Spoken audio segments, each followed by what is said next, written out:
Welcome, ladies and gentlemen, boys and girls, to T3PO Live! I am your host, VashSky. Thank you so much for coming on in and joining us early right there. The Pro Show is just about wrapping up, I believe. Well, wait a minute. It's Ron. Oh, we got some time. No, joke. Ron is fantastic. But, and the entire panel was. Hopefully you enjoyed those stories. We might be expanding on a couple of those, but really, I mean, these are some stories that maybe you haven't heard of. And that's kind of like, why I like this show so much, because, you know, it gives insight into some stuff that we may not always hear about. So thank you so much for joining. Let's go ahead and on the panel right here.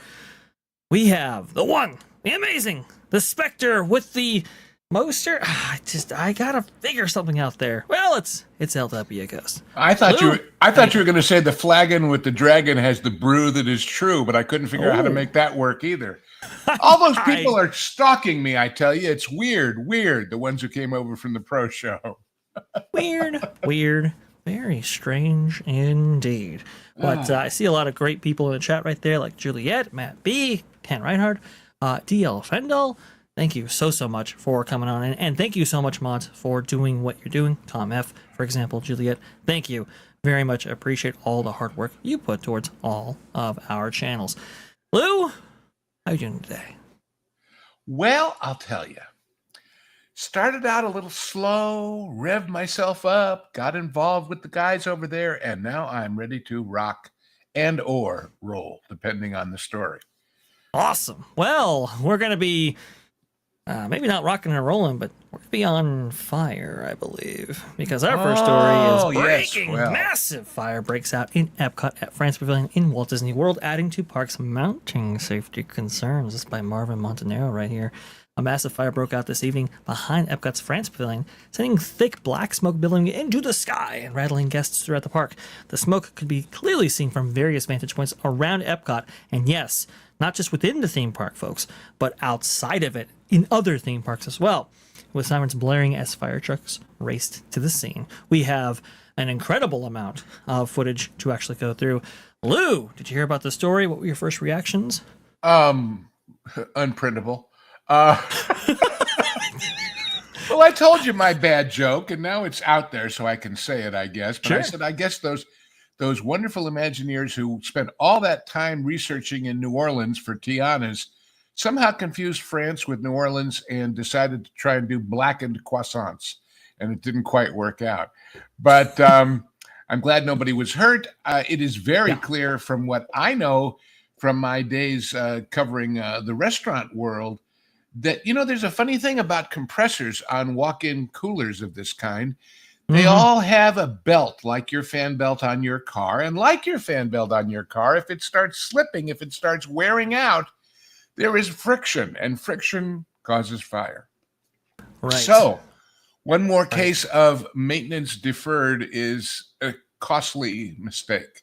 Whoops. That does seem to be the case. I was talking to somebody about this, and we should probably let everybody know that, yes, Disney did come out and say that it was a walk-in cooler that was the source of this, but not necessarily the cause. At least they didn't reveal that. And yeah, I did speak to somebody with 25 years experience in firefighting. I don't know if they want their name revealed. They are a viewer of the channel, but they were telling me, look, like you said, Lou, compressors, belts, that's pretty much where a lot of these things emanate from, which is really destructive because the fuel for something like this is definitely that insulated barrier right there, and it just becomes very, very problematic indeed. This angle from here is from Disney's Hollywood Studios' parking lot. So this was a large, massive fire right here.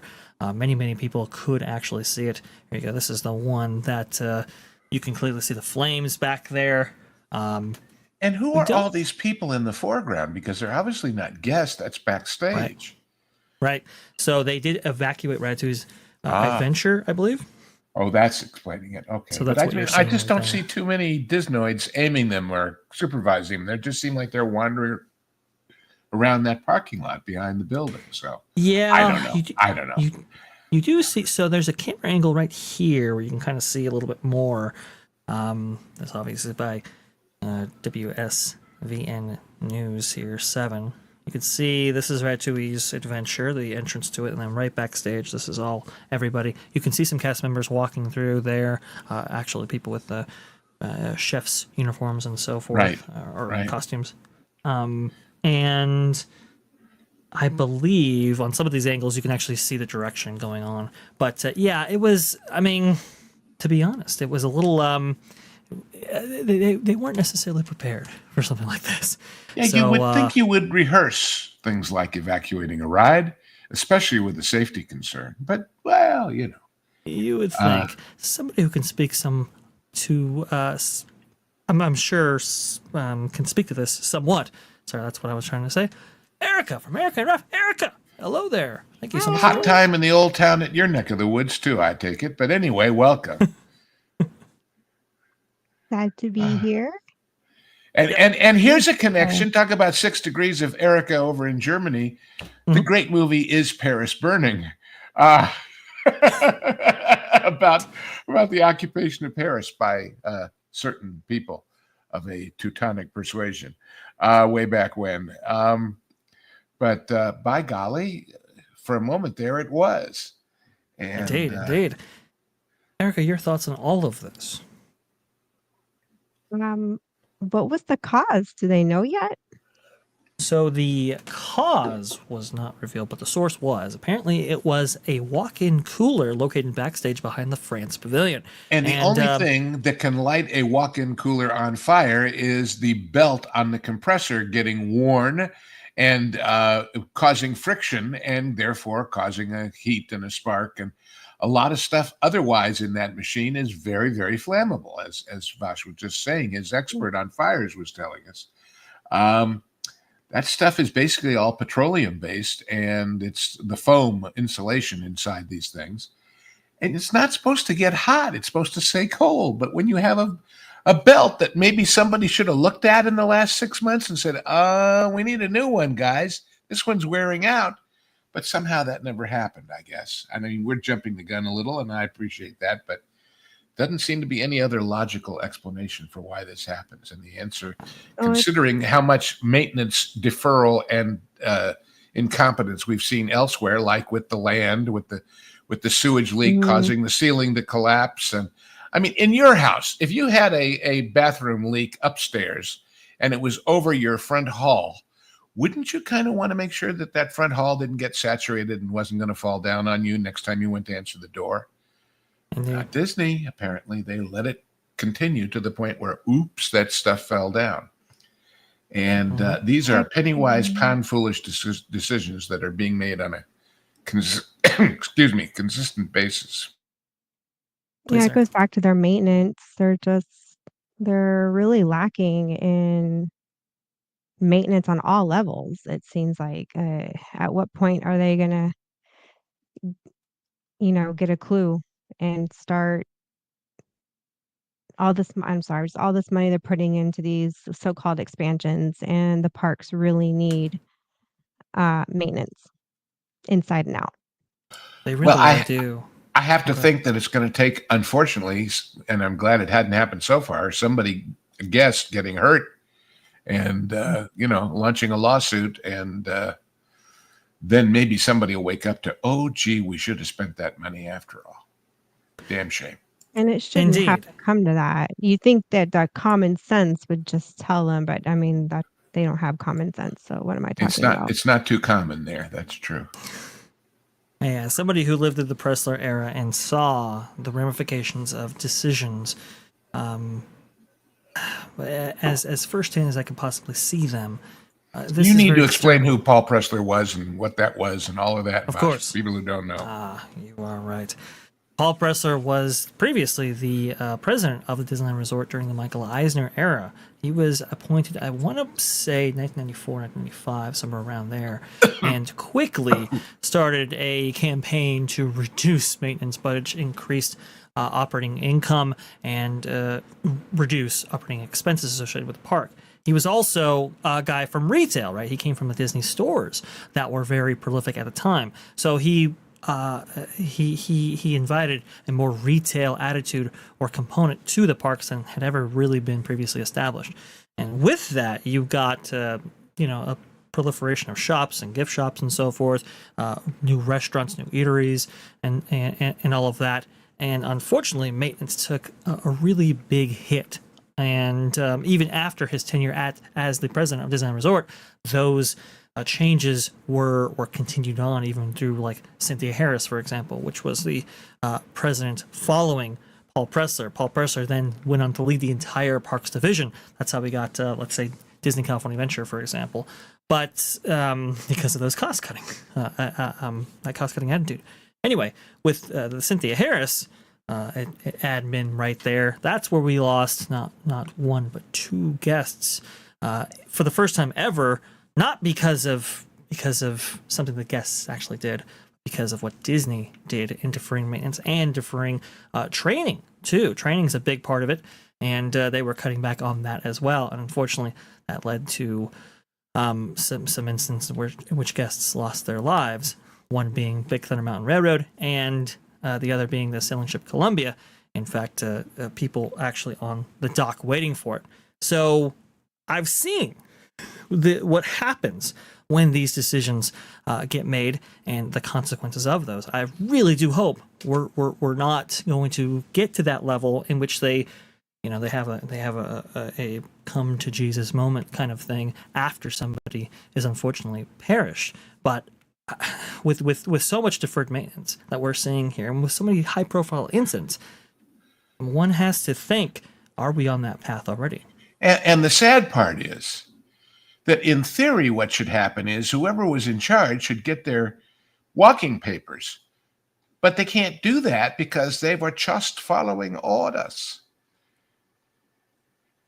Which is what I always say about these people that say, well, if Elon bought the company or if Apple bought the company and they fired the bosses, everybody beneath those bosses that are now deeply integrated and infiltrated into the whole management from top to bottom of things like Imagineering and other parks They're just doing what they're told.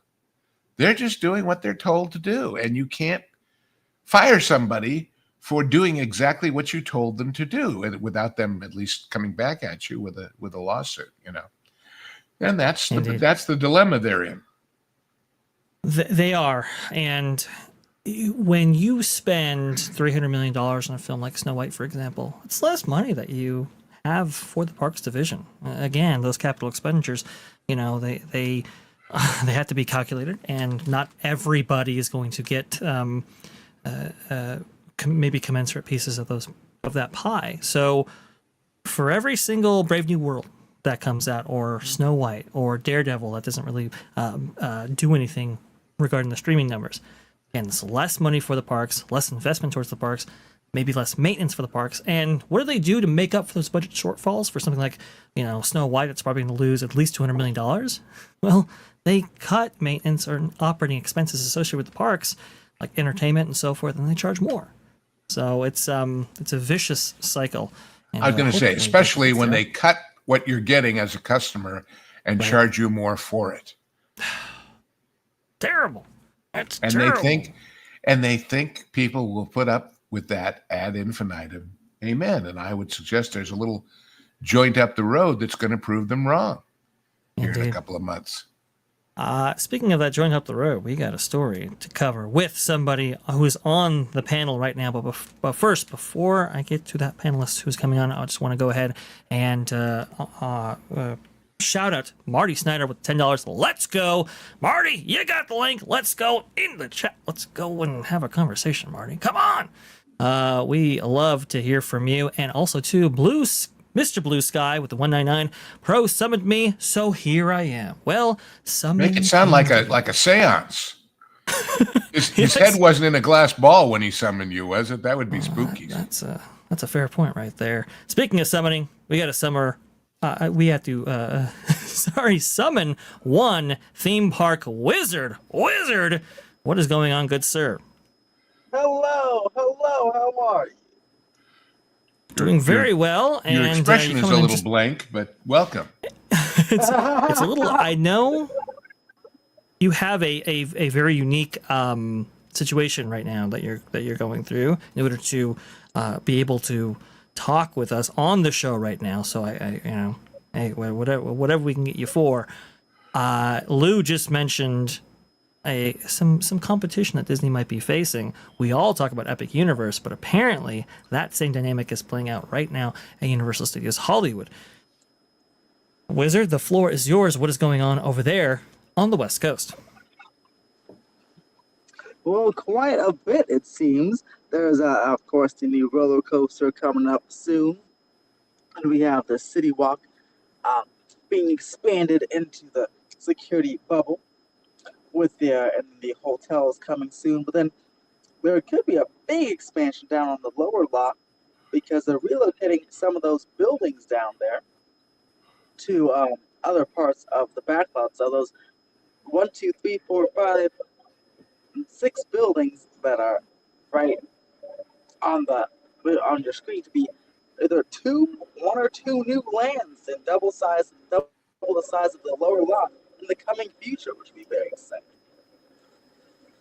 So Lou, I know you know a lot more about the lower lot than maybe we do. I spent a big chunk of my life right there.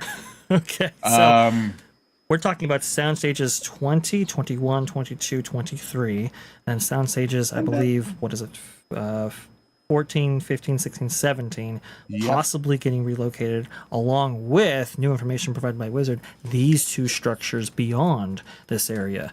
Lou, what can you give us insight into what goes on generally in this part of the back lot?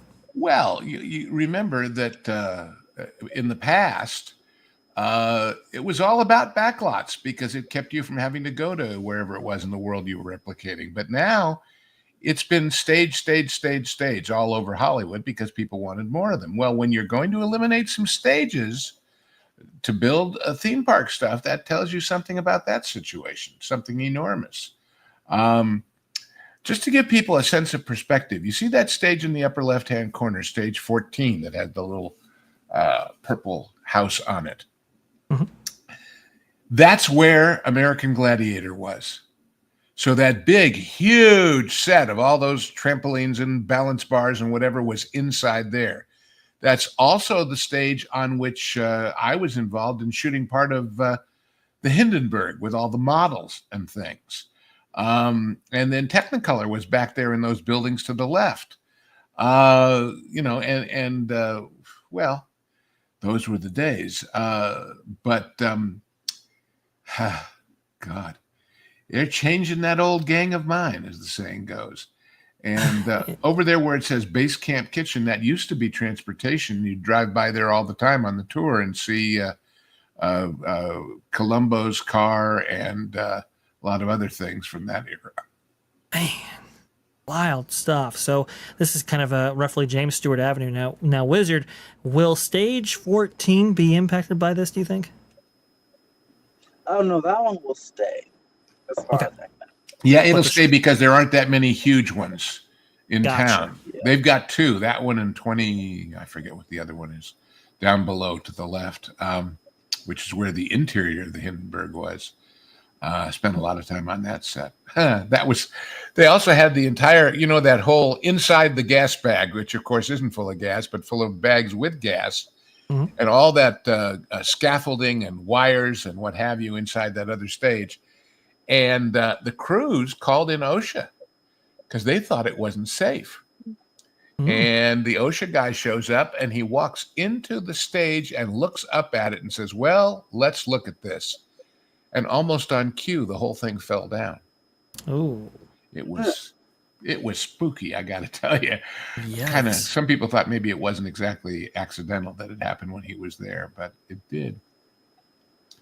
Now, the on your screen right now, and Wizard, I know you're limited in this, but the structures to maybe the right of stage 14 here, along James Stewart Avenue, those we think are moving because those are apparently being relocated to other parts of this backlot right here. Specifically, the bank of what is it? Western Facades, one of the oldest on the Universal lot. In fact, right after earthquake, Denver Street, the Denver Street, the pull through has been removed, and apparently that will be taking up, or that be replaced by one of these structures from this other side. Is that correct, Wizard? Yeah, I believe there so. will be a new mill structure will be built there, and the current mill is in that dome-looking building. Then they're gonna build a new one right over here in that lake over here past. For that Park Lake area will be filled in for 4 new sound stages eventually. Right there, that big whole space to get some newer sound stages. They'll look just like the 32 and 33, but like on the lake area too. Right. So, right. Yes. And for those who have memories, that right end of that lake down there where it says James Stewart Avenue, if you go a little further to the right, Vash, your other right, all of that stuff there, that was all the Tales of the Gold Monkey stuff. Those old kind of colonial French 2-story buildings with mansard roofs and so forth. But and it was also down there where the parting of the Red Sea was. Parting of the Red Sea. And of course, at one time there was a big riverboat in there that was the riverboat from Showboat that wound up being the place the place where Burt Reynolds' career at Universal died, because he was the co-star with Darren McGavin on Riverboat and picked a fight with him and threw a punch, and McGavin got him canned. So that was the end of that. But a lot of history on backlots. But then we do that every Sunday, so I won't go any further here. Well, indeed. And we love your commentary, Lou. Now, the big thing about all of this relocation is it's not just consequential for the productions and backlots and entertainment and so forth, but for the theme park specifically, this is key here, folks, because from what we are understanding, for what Wizard is telling me, the lower lot is maybe doubling in size. If we are to take sound stages 22, 23, 20, 21, 16, 17, and the mill and the structure right here, you're talking about a huge piece of real estate. Also, too, the Mummy might not be long for this world, if I'm not mistaken. Is that right, Wizard? Yes, that's always on the chopping block. After going on the one in Orlando, I can see why. Yes. Right, wrong building, from what I understand. That's how that is working. And also, too, we have a big project just to the south of Mummy, roughly, along the hillside right there being cleared out currently. I'm showing your tweets here, Wizard, from your latest visit there, labeled, I believe, March 22nd, 2025. This is some huge progress here as well. We're thinking maybe that makes way for the Universal Studio Tour load unload to be relocated. Is that right? All the way down Yeah, there? I don't know. Maybe. we think this is going to be like the phase one of a project to eventually relocate the Steel Tour down below. They're going to make this, they're going to shave all the way that hillside and make it probably a flat concrete space for, they call it a utility event space. So maybe like a Hornet's house or something, there. Then we think it's the first phase before, the studio tour gets relocated down there and then that spot could be used for something else. So we'll see. It's supposed to be that would be happening by early next year because I've consistently heard that the new roller coaster cannot run with the studio tour right there due to the track being so close to the trams. So you would expect that to happen sooner than later, so we'll have to keep an eye on that one. Right, and this coaster gets very close. They're already building sound barriers in order to cut down on noise from this coaster to that surrounding neighborhood right there. And we're assuming that nets and so forth will be in various places, but to reduce that as much as possible, from what we are understanding, the studio tour pathway has to be changed, and that means that this whole area, the load unload currently for the current studio tour, might be getting replaced, and so that brings up the potential prospect of not just opening up the lower lot, but also this portion of the lot as well. And the scenario that I've heard, at least. Wizard, you tell me if I'm right or wrong here, is that this area next to Fast and Furious Supercharged previously, now it is now closed, and Falls Lake might be opened up for more theme park expansion as well. Is that correct? Yes, that has been the leading rumor for a while. To what? I don't know. So a few people have been saying they're going to convert the supercharged building to a train station. Then someone says it's not happening as a train station, but something will be going in that spot for sure. And I'm still inclined to believe that the new studio tour attraction that they announced will be going in a different spot and not reusing this building. But I don't know, either Wicked or Diagon Alley or something could go in this spot. And we don't know exactly what yet, but those are the two things I keep getting bounced around. I think the current capacity for Universal Studios Hollywood, if I'm not mistaken, it's around 2025 at max here. This would considerably increase the overall capacity for this park, and there's some logistical hurdles to overcome too. From what I understand, the Starway, this amazing bank of escalators right here that takes you from the upper lot to the lower lot, as you can see right there, that's kind of at capacity already. I know a lot of people rush down there in order to get to Super Nintendo World as soon as the park opens, and these things do get backed up now, which was not at all the case back in the 1990s, and people maybe couldn't conceive of these guys getting as saturated as they are. But the apparently, curse of rope drop. Yes, curse of rope drop indeed. If this area doubles in size, something will have to be done about the Starway. They'll double it too. But I've told the story about one time being on that with a bunch of people who were there to see that escalator, not to see the park really, because they work for Otis Elevator and they were at a convention downtown LA for people in the elevator and escalator business. And the big attraction for them to go see was the Starway.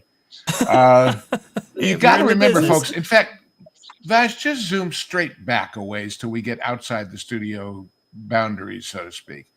You Mhm. got to remember, this is a chunk of extremely pricey LA real estate. Yes. And with the golf course and the river on one side and houses up on the hill and the freeway on the other side, there's kind of nowhere to run other than within the current borders. Right. I've told the story before about how people up on that hill moved in there and then complained about the noise. And then at one point, I'll never forget when we were making a show there. Remember, every camera has a two-way radio set up to the booth, and every tram has a radio, and every ride has several radios, and you got a zillion people with walkie-talkies. And there were so many frequencies being used that people up there on the hill were having their garage doors open and close on their own because of the studio, and complained about it. And then the FCC came in, and I don't remember what the number was, but it was something like 400 and some odd different frequencies being used within the studio, either in the park or in the business end of the studio. So at a certain point,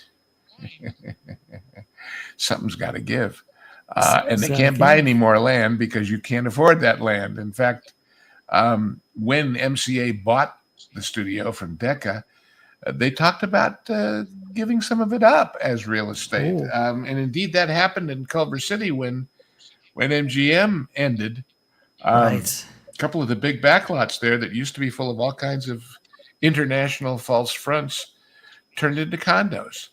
So, and that's nowhere near as pricey an area as this is. So, and it also lends to go a little bit to your left, down there to where the Roman streets are. Mhm. There was a time in Little Europe there and in the Roman area where you could shoot through that and see the golf course in the distance, and it all just looked like an endless park in the background because you didn't see the river because it was down in the ditch. But now, of course, all those other buildings are in the way. It's very, very condensed indeed. Now, Wizard, before I give you the last word on this story, because I know you got to go, I'm going to go ahead and get Nolan on. Nolan, save the commentary. Let me go ahead and hear from Wizard what exactly he has in terms of information regarding this whole project here. Wizard, the floor is yours.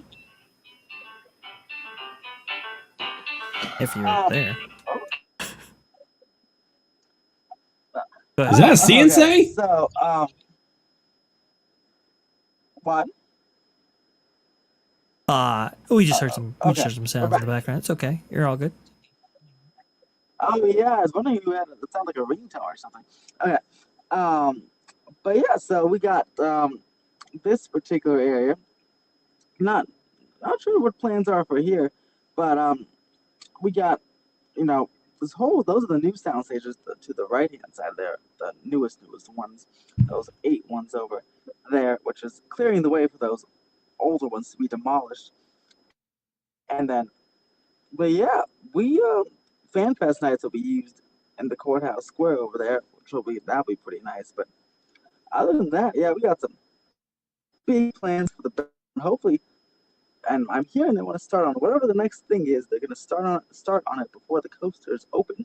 So if they work on the upper lot, then we'll know it's over there. If they work on the lower lot, then we'll know it's over there. But the thing should be open by 2030, whatever the next big thing is. So very exciting. Man, very exciting indeed. Hollywood, I think, is underutilized, I believe, and for Universal to really kind of think big about this park or maybe upcoming resort is really, really, really cool.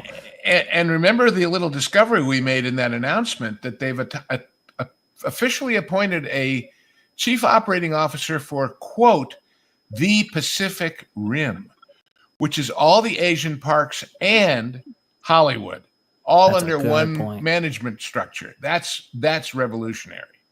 What can you tell us about that, Wizard? Actually, we brought up the story, I think, on Hollywood Backlight with Lou and you. Let me go ahead and pull it up in the background right now. Wizard, you've heard of that, correct?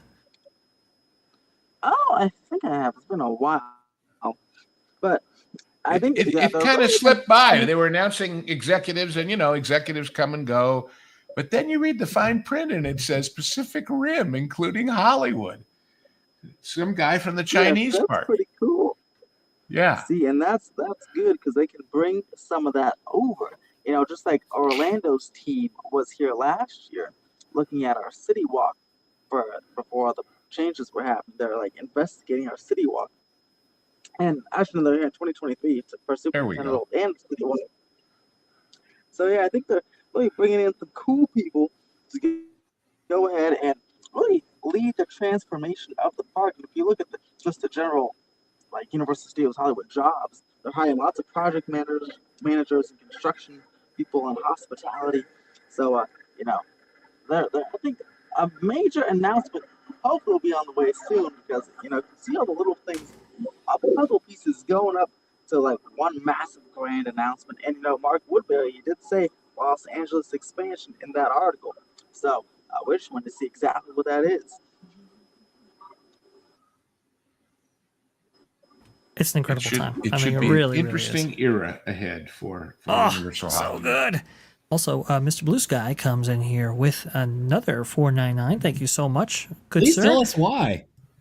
I had heard some stuff was going to be happening around the Fast and Furious on the tour and rerouting the ending. I did not hear about getting rid of the sound stages. Yeah, they've been kind of mum on this whole thing, as Universal tends to be right there. But Wizard was able to extrapolate a lot of this information from permit filings that showed that, okay, they're relocating this building to this place, they're relocating this building to this place, they're building these sound stages over here. You put two and two together and you're going, oh, they're looking to utilize more of the lower lot than they ever have before. So yeah, they're not going to reveal this kind of information, but we got them. And that's thanks to Wizard. Thank you so much, Wizard, for all of the amazing insight into this project because, oh, it's so exciting. Yeah, when I've told several times about getting one of Hitchcock's spots when I went on a show there after he had passed away. That kind of giant Quonset building we were looking at there, right in the middle along the river. My parking spot was right there. Oh, so that's nice. Parking in this area, by the way, big deal. And that's why Wizard was actually showing this off. Let me see if I can play this without any problems. I do believe this post I can. is the pits. Yeah, there's a lot of work going on. This is roughly outside of City Walk on the northern side of the property, or southern side of the property, where you can kind of see. Let's see if I can find it on this map right here. This parking lot right here that you're seeing on your screen. That right there is being torn up big time. So is that for new hotels or for what? So that's a kind of a multi-step process there. Wizard, do you have any information on what we're getting here? Yeah, so this right here is going to be one of 3 new security hubs. This will be the central security hub. So everyone in the Jurassic parking structure will go under this underground walkway they're building to come to this new security plaza location. There'll also be one at the former iFly location up north or east where the Curious George and ET parking lots are. And then there'll be one all the way over to the west where the Frankenstein parking lot is. And those will be, that way it'll encase City Walk in the security bubble. And we have to assume these will be those same facial recognition things that are going in Florida. That's what we're kind of. I hope so. I hope they have the walk-through scanners, security scanners. Right now it's like an airport type of security system, but I hope they have those walk-through ones. And then when they do the hotel, they're gonna redo the whole plaza, and that's when I hope they'll implement the facial security scanner or facial entry scanners. They close that whole plaza. That'll be quite convenient, quite nice. Oh man, I really do hope we get a little bit more convenience when it comes to this specific park resort here, because it could definitely use it. Also, to the City Walk, that's getting a whole big reimagining project attached to that. A lot of longtime vendors and so forth have left their areas. We're thinking that they're going to be replaced by largely Universal owned and operated facilities and so forth. That's going to be very interesting to watch that whole process. And two, Again, folks, a 500-room hotel, very similar in style to the Helios, might be making its way in this specific area. Wizard has shared along some very interesting information regarding this whole project as well. So a lot of stuff is moving, and it's going to be moving quick. That is for sure. It's Does come that a mean we have long some way, big baby. things coming on the horizon here? Because if we're getting a brand new hotel, that means they need stuff to do, right? Exactly, and that's why we're thinking, Nolan, that these expansion pads that they're currently, I think, making moves in order to clear out, like past the Mummy right here, and also too the this area right here featuring Falls Lake. That's why we're thinking they're so aggressive at this moment, because And if they for have those direct. For those who don't Please. understand what Falls Lake is, it's basically a sunken parking lot with a sky cyc that can be flooded with water to make a beach or an ocean or anything like that. I've had some interesting experiences shooting there, but that's another long story I've told too many times, Vash. So we'll let that one go. But Of course. That's But, fascinating. it was a though, joke because it was Falls Lake, as in waterfalls, but also, of course, false lake because it wasn't real. So that was somebody's idea of the game. Indeed. When they named it. Well, that's fascinating, because if they're not going to use that water stage anymore, do you think it's because of a shift of using more like CGI effects for their water stunts, or do you think they're going to try to move it? Yeah, and I don't know that will be so doable as they think. There's one. I mean, we don't want to jump out of your frame here and go all the way across town, but there's one at Paramount, which is called B Tank, which is really, again, a parking lot with a sky cyc like that can be flooded. And that's where all of the stuff with the whales was done for the Star Trek movie, with the mock-up of the Klingon ship and the whales jumping out of the water and all of that, and things from Waterworld. I've also told the story about the Waterworld fiasco there.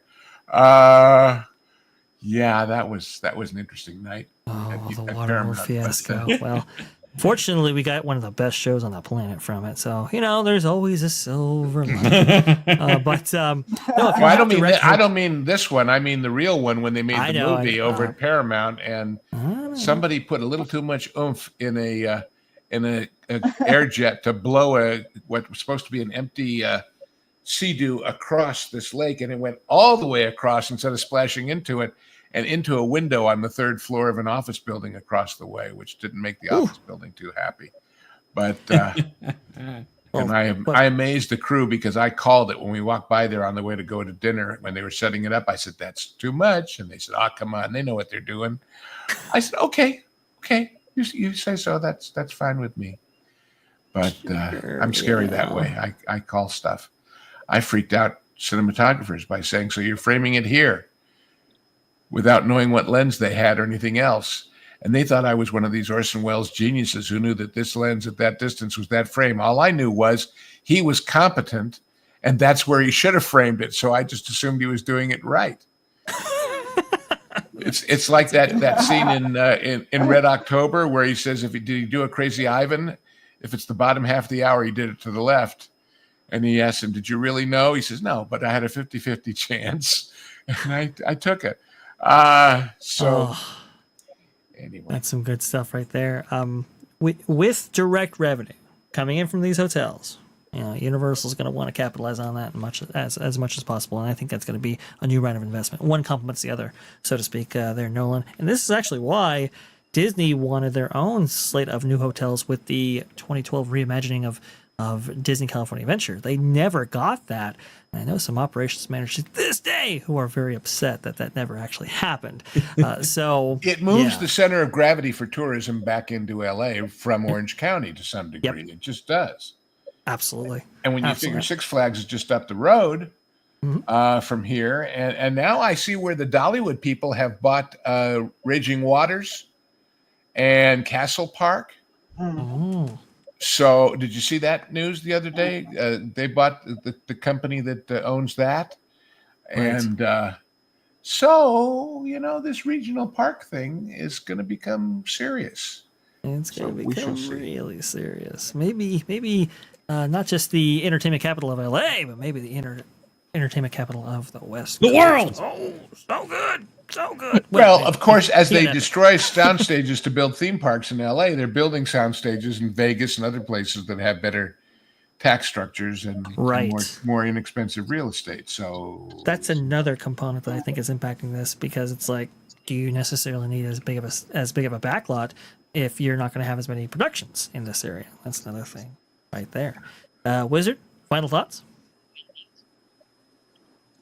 Well, just know to be quite an exciting and quick future in just the next 5 years at this park. It's gonna be fun to watch. Fun to watch indeed. Erica, are you going to be making your way over to Universal Studios Hollywood anytime soon? No, we're broke. She sure is. She's gonna book with me. Well, that's a fair point right there. Well, center of gravity changing and where guests might actually end up. You know, I am going to be heading to FanFest nights pretty shortly here, and probably. Oh, I with wish I was Thunder. going to that. That would Theme park almost get wizard. me back to LA. It's I know. that sounds Come so on, good. Lou, let's go. I got a few other higher priority events in my calendar right now, but Mhm. you know, they're gonna send wires up into my chest and zap my heart and do all kinds of fun things here in the next couple of weeks. So Oh, that takes a little precedent. What can I say? Hey, as long as the doc ain't saying unlimited power and shouting that, I think you'll be okay. I No. promise. I only hire good doctors. I'll never forget lying there when I had my stent put in, if any of you know what that is. And you're awake for that one. And I'm lying there and I'm literally watching on a monitor as this thing goes in. And when they open it up and I suddenly felt better, my doctor in the other room, who was the ace guy from UCLA, he went, "Yeah, look at that artery now." And I thought, that's the doctor you want, not the guy that says, "Okay, next," you know? So get Somebody doctors who's who like passionate what they about do, what they're people. There's my advice to you from a position of age. But Indeed. Well, I know I'm looking at the LA area because that might be where the home base is if I'm going to be visiting FanFest nights. Like I said, with maybe You one better. and Thunder and Theme Park Wizard. Oh, yes, indeed. I love this super chat right here from Go and Shogi for $2. But will Universal have bus wraps? I don't know. Probably. You know, that's the big question, right? That's what really separates the two. Is the bus wraps. gotta have bus wraps. Absolutely. Absolutely. It is so Of course, funny. in parts of LA, a bus wrap consists of a guy in front of a bus going, "Mofo, mofo, mofo." But anyway, I cleaned that one up, didn't I? Yeah, you cleaned that one up indeed. Now, here's the interesting about transportation and the Southern California area. You know, it can be a little rough. And one of those things making it a little rough is, well, you've got some crazy people out there on those roads. But something very interesting occurred, and I believe this was last night, in fact, in which the parking garages for both Mickey and Friends parking structure and Pixar Palace parking structure at the Disneyland Resort were closed. This was a very interesting ordeal here. Not only that, but people were forced to walk a very long trek back to their cars because the trams had also ceased operation. Now, What happened? if you've ever... Oh, please go ahead. No, I'm just fascinated. Right? If you've ever walked this, it's not a fun walk. You do not want to make this walk right here. This is terrible. But yeah, I have a they Disneyland walk were- story when you're ready, but go ahead. Okay, all right. That's a good thing to know. So what was actually going on? And then when people actually got there, they were denied access to the parking structures themselves. So people were asking, what is going on with the Mickey and Friends and the Pixar Palace parking structures? Well, apparently, and you can see the police presence right here that was stopping people from actually coming in. This is kind of an interesting story. Let's see here from Eyewitness News ABC7. 2 in custody after high-speed police chase ends at Disneyland parking structure. This at Tuesday, March 25th, 2025 at 10 a.m. Anaheim, California. 2 juvenile suspects were taken into custody after a high-speed chase ended at Disneyland parking structure, police confirmed. According to the Anaheim Police Department, the Monday night chase ended at the theme park's Pixar Pals parking structure. During the pursuit, the suspect car reached speeds of over 100 miles per hour on the northbound 5 freeway through Irvine. What had they done that they were being chased? I don't know. Because it would be like, hey, you two. You just, I was going to say, hey, you two, you just robbed a 7-Eleven and got away with $27. What are you going to do next? We're going to Disneyland. No, you're not. Is there video of this chase? I was it's trying in LA. to find Are you kidding? it. Of course there is somewhere. I could find it. I got some other video to show you, but the suspect. I've been binging. I've been binging those? lately on like police car chases and long crime. Oh, man, They weren't driving a white Bronco by by any chance. Erica, please tell me that you had the cops theme blazing in another tab in the background while you were watching. No, I didn't think about that, but I don't want to be rude.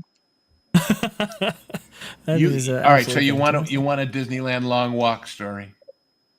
Oh, back please. in the day when you could park at the hotel and take the monorail in, I finally talked my 2 elderly grandmothers to joining me at a day at Disneyland.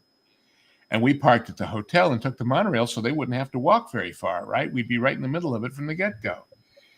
It just so happens that was the day of the yippee takeover of Disneyland, of Tom Sawyer's Island. So they closed the park. They made everybody walk out the front door. You couldn't get on the monorail because there was no monorail anymore, and there were no trams. And I had to walk with my 2 little old lady grandmothers all the way out of the park and then out the front gate and all the way across what is now DCA to get back to my car that was parked right under the monorail station in that hotel. That was a long damn walk, I got to tell you. Perfect timing as usual. Brutal. Right? But I could say I was there when the yippies or whatever they called themselves. The yippies. Yeah. The and you can yippies find took pictures over. if you go Google that. You can find pictures of, helmeted highway patrolmen lining Main Street and all the rest of that stuff. Nolan, have you never heard God. this before? If so, I had forgotten. Was there like a gang taking over Sawyer Island? Not a gang. A gang, yeah, but it was what they called the yippie party. It was a hippie thing. It was a anti-Vietnam War group or something. Oh, wow. Yeah. Let me see if I can bring this up, actually. This is a great loss, guys, for you, Nolan, if you've never heard about this. Yeah, I think I'm going to need Martin to put this on the list. There you go. This is crazy. Look at there. I would be a bit concerned of our titling. What we're going to say, somehow Vietnam returned? Well, yeah. If you had a choice, you would take. Yeah, you're gonna have to adjust that a little bit right there, but maybe a tad. There are multitude of photos of this incident right here. Let me see. This is, I think, a thumbnail. No, it's a Disney History Institute. Okay, you see right there a lot of police presence. This is a higher quality version of this. There you go. That's the famous shot of all the cops on Main Street. Right. Now, this is because Dick Nunes, who was the pretty much the lead operator of Disneyland at the time, was tipped off that this was actually going to occur. And instead of closing the park, it was like, okay, well, you know what? If you feel that... We'll make them pay for an admission ticket before we arrest them. That's a good point. But it's like, okay, well, look, if you can control yourselves, we can go ahead and have a great time right here. But if you can't, well, we're going to go ahead and kick you out. And what are we going to kick you out with? Well, we're going to kick you out with a huge police presence and make sure that everybody is aware that, 1, they're safe, and 2, this never happens again. So... in fact, yippies, they did what yippies do. I believe they smoked out one of the tunnels in People Mover, so that was interesting. Also, too, they took over Tom Sawyer's Island and waved a huge flag there, and all kinds of stuff.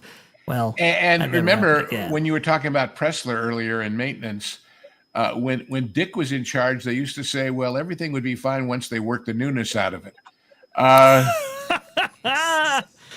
Oh, that's good.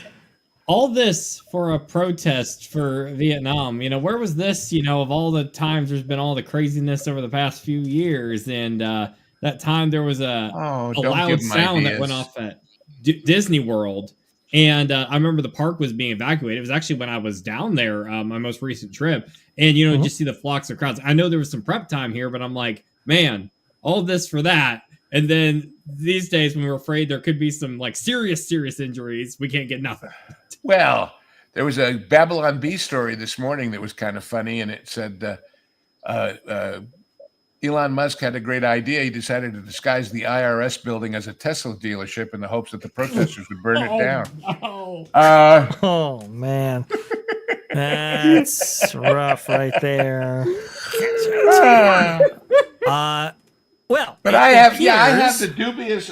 Just because I went a lot, I guess I happen to be lucky or unlucky. But I was there for that. I was there for the day that the Sky Ride broke down in from the Anaheim fire department to pull people off the buckets one by one in Tomorrowland. That was interesting. All of these great moments, not with Mr. Lincoln. Yeah, not with Mr. Lincoln, indeed. Now, it appears that Deborah has some information for us regarding this specific incident right here. Well, there you go. Stolen car, looks like. Also, too, I believe we have a little bit more information from another a friend of the channel right here. Let me see if I can get this on. Yeah, here we go. They robbed a bank, still couldn't afford Disney parking. You see? Oh, well. Short. See, but there's another famous story. Trying to think of what hotel. I think it was that big kind of half-timbered fake Sheraton that's on the north end of the park up there. But these guys robbed a bank, and they thought they would hide at one of the hotels near Disney, and they happened to pick the one where the monthly Orange County Police Department conclave was happening, and pulled into a parking lot full of 8,000 police cars. So, oops, we made a little mistake. So we can see right here, this is when the Disney security finally opened the parking structure to all these people who were waiting to get back to their cars and leave for the night. This must have been very, very late. Here you go. In orderly fashion, please walk up this bridge. Do not run. Do not trample each other. And I'm sorry about this. Do not trample each other. Boy, they'll listen to that. So what happened was there was a police chase, and the guy dumped the vehicle just outside the park. Can you hear it? Yeah. I can hear it. Yeah. Okay. Yeah, I can hear that. Structure, and he skedaddled on into the structure. And so they spent the past, hour, not that bad. They spent the past hour looking for the dude. I think they found him. That's a long time, though, if you're looking to opened up get the out of bridge. Where was he hiding? It's a small It's gonna world. be a fun time getting out of here because everything has been closed in the park. All entrances to the structure. He just and wanted parking to lots, afford a even trip to Toy Disney. Story, Had to rob a bank. parks, everything was closed. He decided to hide at Tiana's Bay Adventure because no one there. We were on this bridge coming up, and then they asked everyone to go all the way down to the back. Crazy stuff. As I walk by the security gates again, you can see one door, and they're closing that, waiting for his boss to get there. But look at all the people out here. I actually think we're waiting for this to open up. So I guess I'll go this way. How do I get to my vehicle? My You don't. vehicular You're hoping it lasts longer Okay, so it you looks can like get more stairs are time on moving. YouTube. Apparently, TikTok or stairs whatever. were how people got to their I cars. want to see the which chase. is- Yeah, so we have some I just B-roll wanna see right the here. chase. We have B-roll right here. Oh, I can't play the audio, but we have B-roll right here of the incident that took place. This is some brutal stuff. Only because look, I've been there. You've been in the park all day. You've walked 20,000 steps. Now you're forced to walk back to the parking structure. That's bad enough. But walk up the stairs, that's even worse. And then you had to wait for this entire process to actually go forward. This was a rough night for Disney guests in Disneyland. But at least people got their steps in. Oh, tough stuff indeed. Got their steps in. Hot. The good news is, in my head now. after eating all that junk at the park, we got rid of it by walking it off. Isn't that exciting? My God. I had room for 3 more Dole Whips if I'd known I was going to make this walk. It's How about a pretzel? That's pretty brutal right there. That's for sure. Let's see here Well, before we get to our I think we next built that for all story. it's worth. Which, by the way, I did not know. You did not know what the yippies were. That's a fun story, right there. Yeah. They were. Yippies or yuppies? No. Yuppies is a modern thing for young urban professionals. The yippies were hippies that were yipping or something. Yippee-I-O-Ki-yay, MF. I hadn't heard the yippie. I've heard of a yuppie, but not a yippie. See, you're so young. It's back in the 70s right there. So get your programs. You can't tell your yippies from your yuppies without a program. Get your programs.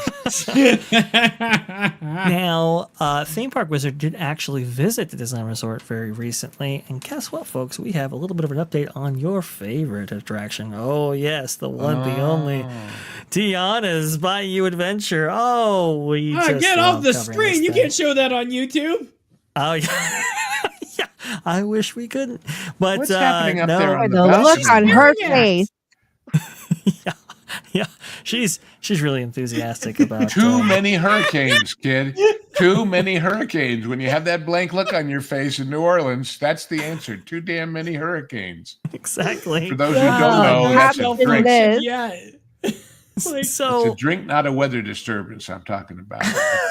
this is really something. Now, apparently, people were in the chat. Oh, but it was working fine just a couple days ago. Can't they? Yeah. Can't they Okay. program these things so that when they break, they at least smile instead of having that deer in the headlights stare? I mean, That's just it. They don't know how to program anything. Well, there is that. Is so Her looks true like right she's there. doing the That's So Raven when she's seeing into the future. Like, what is she seeing? Even more treachery and terror? Well, you know what the look on her face says? It says, you mean I didn't have to go looking for all you people to find musicians? I just could have called the hiring hall on Bourbon Street and gotten a whole bunch of them here for free? Well, kiss my grits. Oh boy. So if we look actually at the amazing historical POV of Tiana's Bayou Adventure, we notice a couple of things for this being for this scene in particular. For example, if we go forward here and find that scene, this is the Walt Disney World version, but it's basically a duplicate. You can see that not only is Tiana not moving like she is in this POV, but also if you look very closely, Naveen isn't moving either, and his brother isn't moving at all in this final scene, and a lot of the figures aren't necessarily moving with the amount of actuation that you may be expecting here. So you can see right there, Naveen, he's pretty stationary other than his hand He's right still there. strumming his ukulele over there, but Yeah, the boy in the fine old drums. New Orleans jazz instrument, by the way, the ukulele. Oops, Hawaii. Hey, it's a little Moana cross reference. There we go. There I you can just hear the old school like dial-up internet connection sound playing as we're staring at Tiana here. Yeah, right. That's a good one. And then right here, no drum playing either. But hey, don't worry, folks, because the next figure that you encounter, well, she wasn't moving either. This is Mama Oh! right here. Yeah, but she drank all those bottles. She has an excuse. She's sleeping it off. You know, it's gonna be really Oh. scary for the kids also, because bad enough when I went and she was doing the weird jaw thing like that. It's not so much that she's scary now. What's gonna be terrifying is when they turn her back on or get her to work, and she's gonna look like freaking like a zombie. Going Well, Nolan, you want to talk about scary for kids? Sorry. This weekend, I just wrote it, but he likes to put my stuff up on the weekends because it gives him a weekend. Marvin will be publishing on the website my next editorial excursion, in which I ponder lots of what ifs about, pardon me, Snow White. And here's a what if. What if you're just an average family, you don't follow all this stuff, you haven't been following all the controversy, you just, Snow White, I'll take the kids. And then you go to Disneyland and you ride Snow White's Scary Adventure. And that's not the Snow White I know. And where did she come from? And that's not the witch I know. And where did she come from? And you like it. And you say, well, wait, what was that other thing? Talk about a disconnect. Talk about a complete disconnect. I like the ride, but why was Snow White so pale? Yeah, exactly. A whiter shade of pale has become the new song from Snow White. Oh boy. Oh man. It's really unfortunate because this ride, I've actually never seen it with everything working. Now people might say, "Oh, but it was all working like last week or whatever." Yeah, was the mist effect working the way they intended? That's the classic Walt line from the Jungle Cruise when they were trying to make it work, and they used a crushed oyster shell to cloud the water so you couldn't see the tracks, and the oyster shell got in the joints on the hippos and the alligators and everything that was in the water and jammed them up. And there's a supposedly famous moment when Walt is standing there and his hip waders utterly PO'd that this thing isn't happening. And he looks at everybody and he says, "I know this damn thing works. I've seen it on television." Right. So, yeah. I love it. Even in the official POV, though, that Disney did put out on the YouTube channel before this ride actually officially opened, you can actually see figures not working the way that they were intended. So I've just never seen everything work completely on this ride. I don't think we're actually going to see everything work on this ride. Now, what's interesting about you this... picky internet people. You want things to work. We're only charging you $200 a day to watch them not work. Come on, that's a special thing. Theme work on their channel. This is the construction crew that actually facilitated the construction of Tiana's Bayou Adventure. So WDI kind of acts as the architect, or Walt Disney Imagineering, that is, the design from within the Parks Division at Disney. They design it, but you actually have to get builders to build it. And, well, you use the third party to do that, at least nowadays, which is unfortunate. You can see right here, this is part of the crew. But they actually revealed some interesting photos of what they actually did on this whole thing. And some people were remarking that, they didn't exactly spend a lot on Look, this. not everybody can be as beautiful as we four, but those people are weird. Go back to those three people. They're all kind of, oh my God. Hey. These are smile. You're on camera.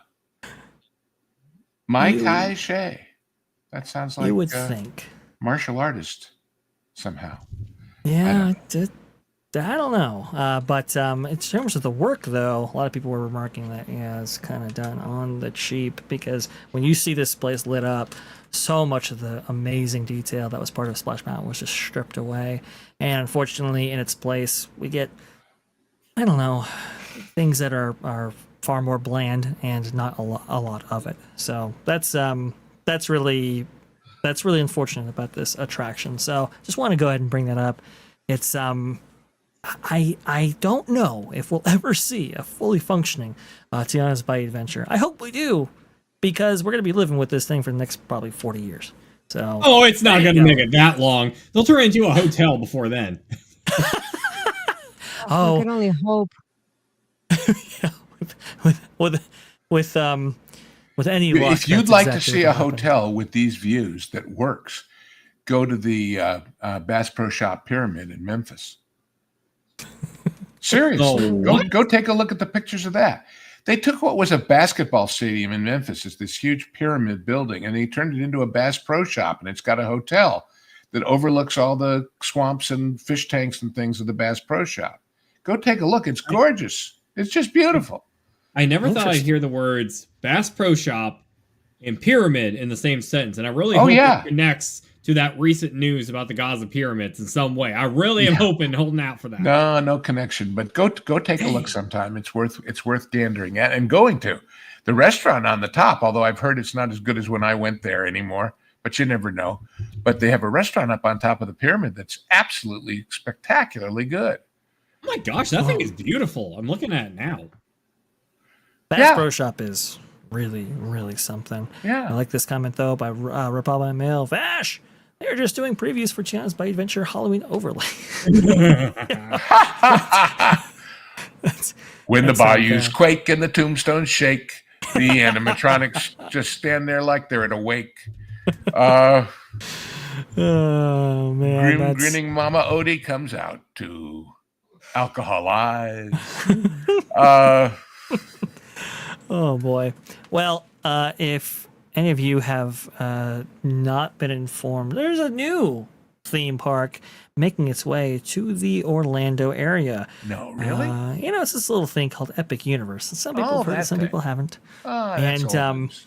it's just a incredible construction project by Universal. It's one of the biggest in their history by far, and very ambitious slate of attractions. One of those being Stardust Racers. If you don't know what Stardust Racers is, it is a dueling roller coaster that is being built by Mack Rides, and it is an exceptional coaster.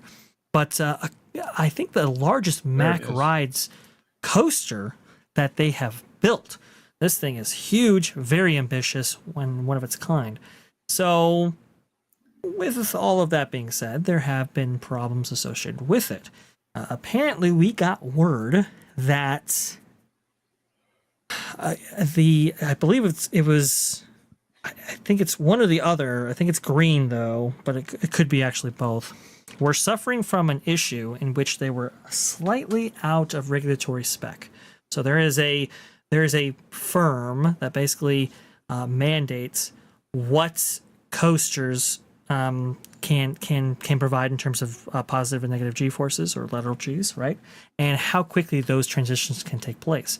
And apparently Stardust Racers suffered from a problem where, like, the last car in the train was just slightly out of spec.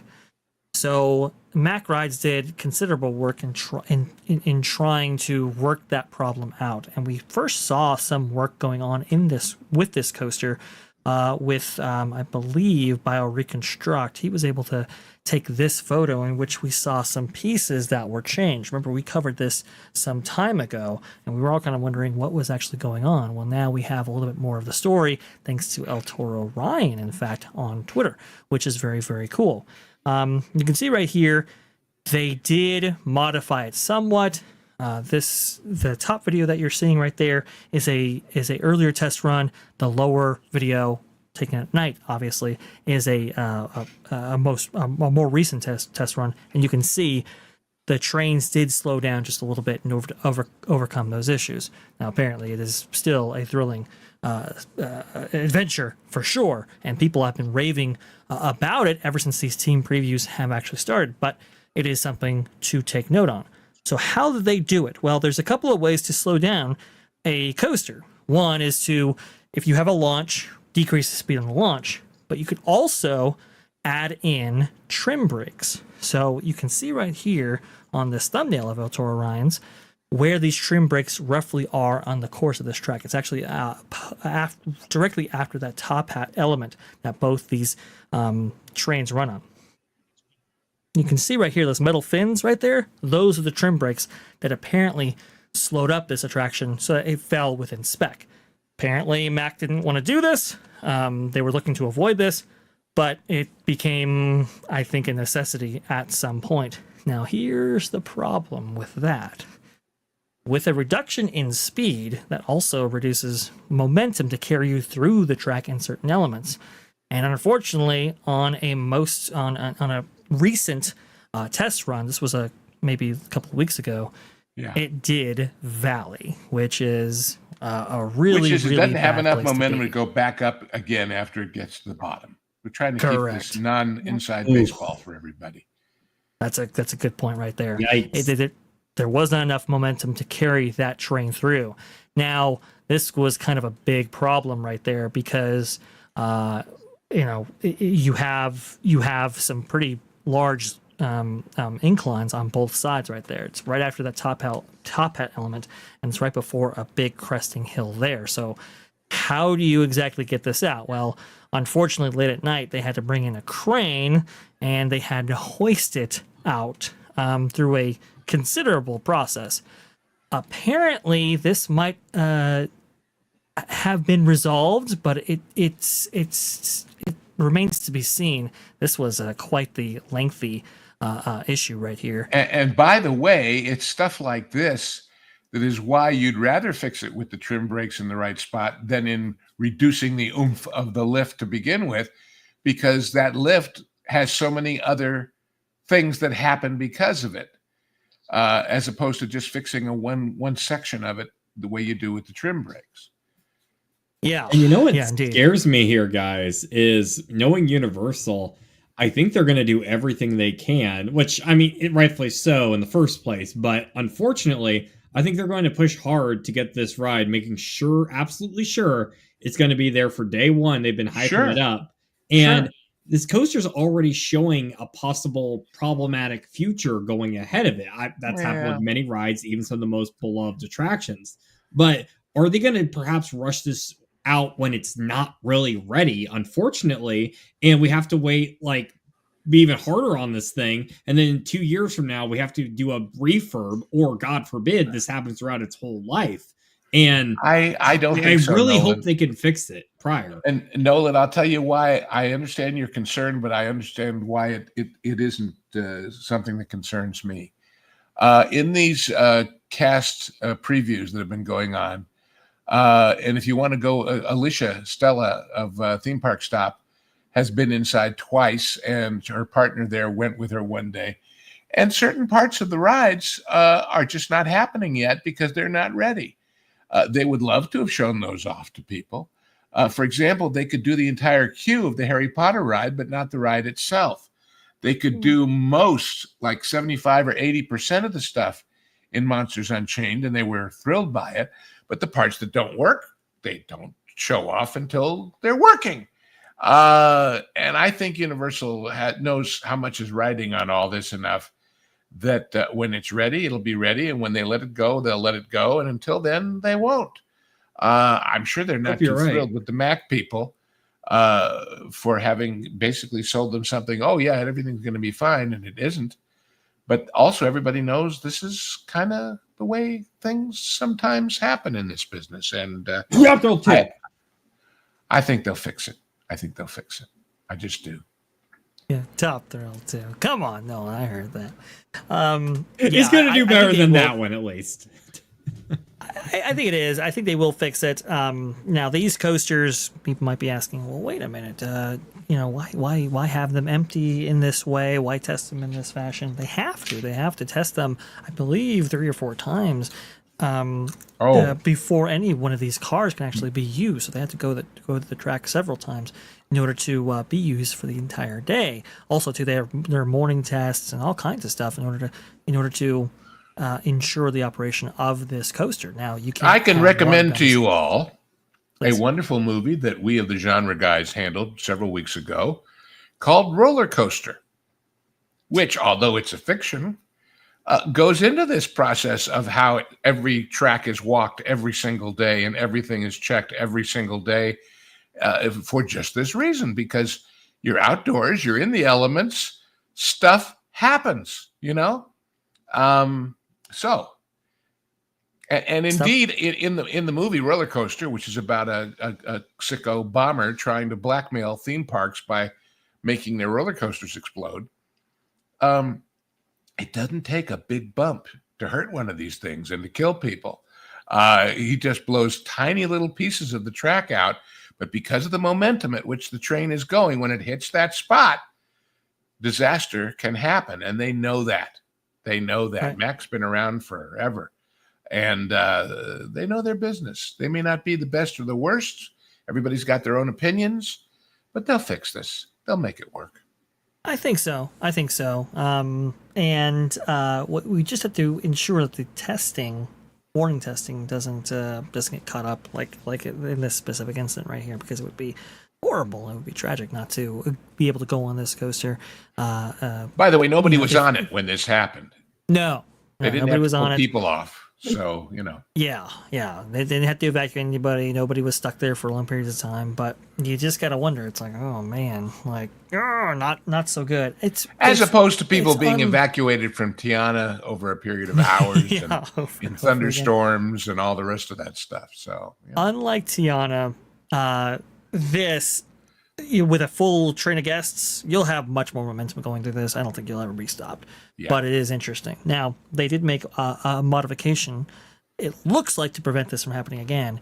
It appears they might have removed a single set of brake fins from the row that they previously installed, as the rail is missing some. Maybe they are tweaking after the Valley incident. This is by Tommy Hawkins right here. So it does look like they're adjusting this before opening. We still have, at least 3 months before opening right here. So there's some time for them to get this right. But this is a big exercise for Mac. This is the largest coaster they've ever done. And hey, there are going to be some problems encountered for doing it. Yeah, like Simperla, for example, doing Top Thrill 2. Yeah, biggest coaster they've ever done.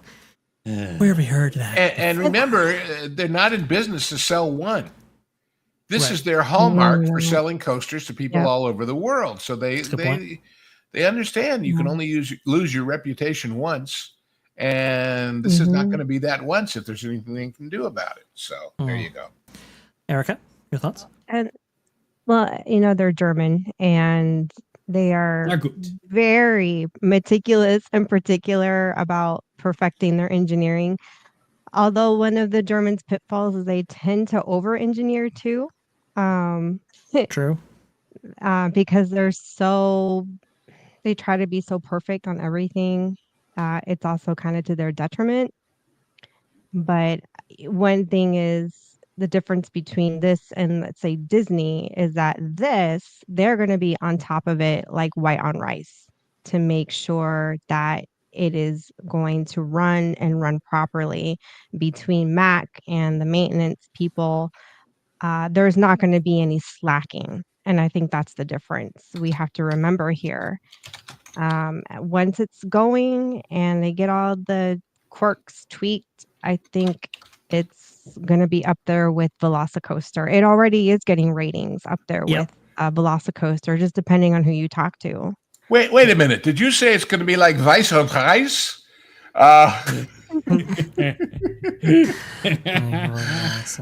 We speak the language, yeah?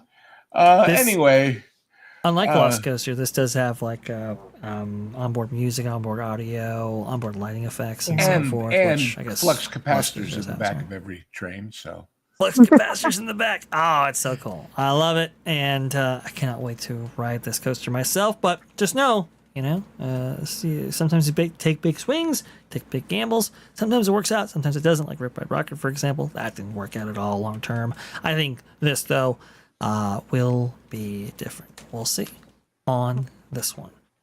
All right, let's see right here. I believe, I think we got our final story for today's show right here.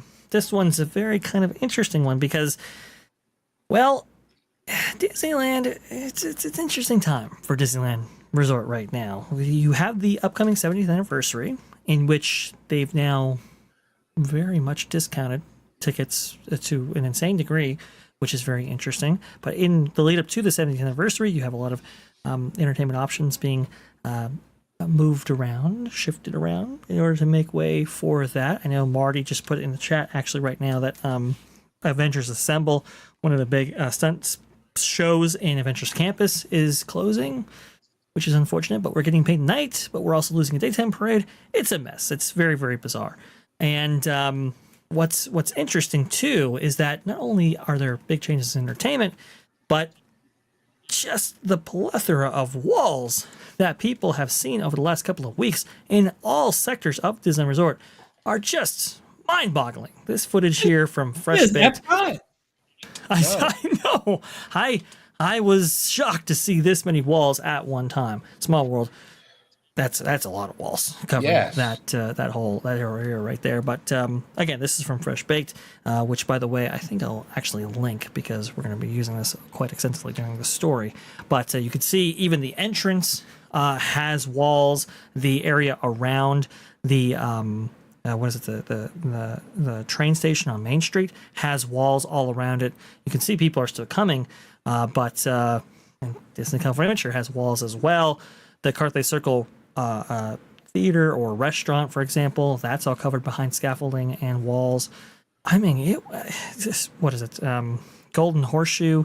For a long time, Jolly Holiday was behind all kinds of construction walls. You can see right here outside of the, just past the point at which you walk in, you have walls that greet you before you see the Main Street train station right there.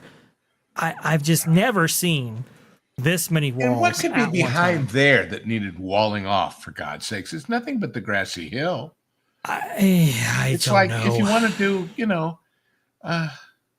Hopefully they're not removing that tree right there. how much That would be of crime. the $6 billion goes to pay for walls?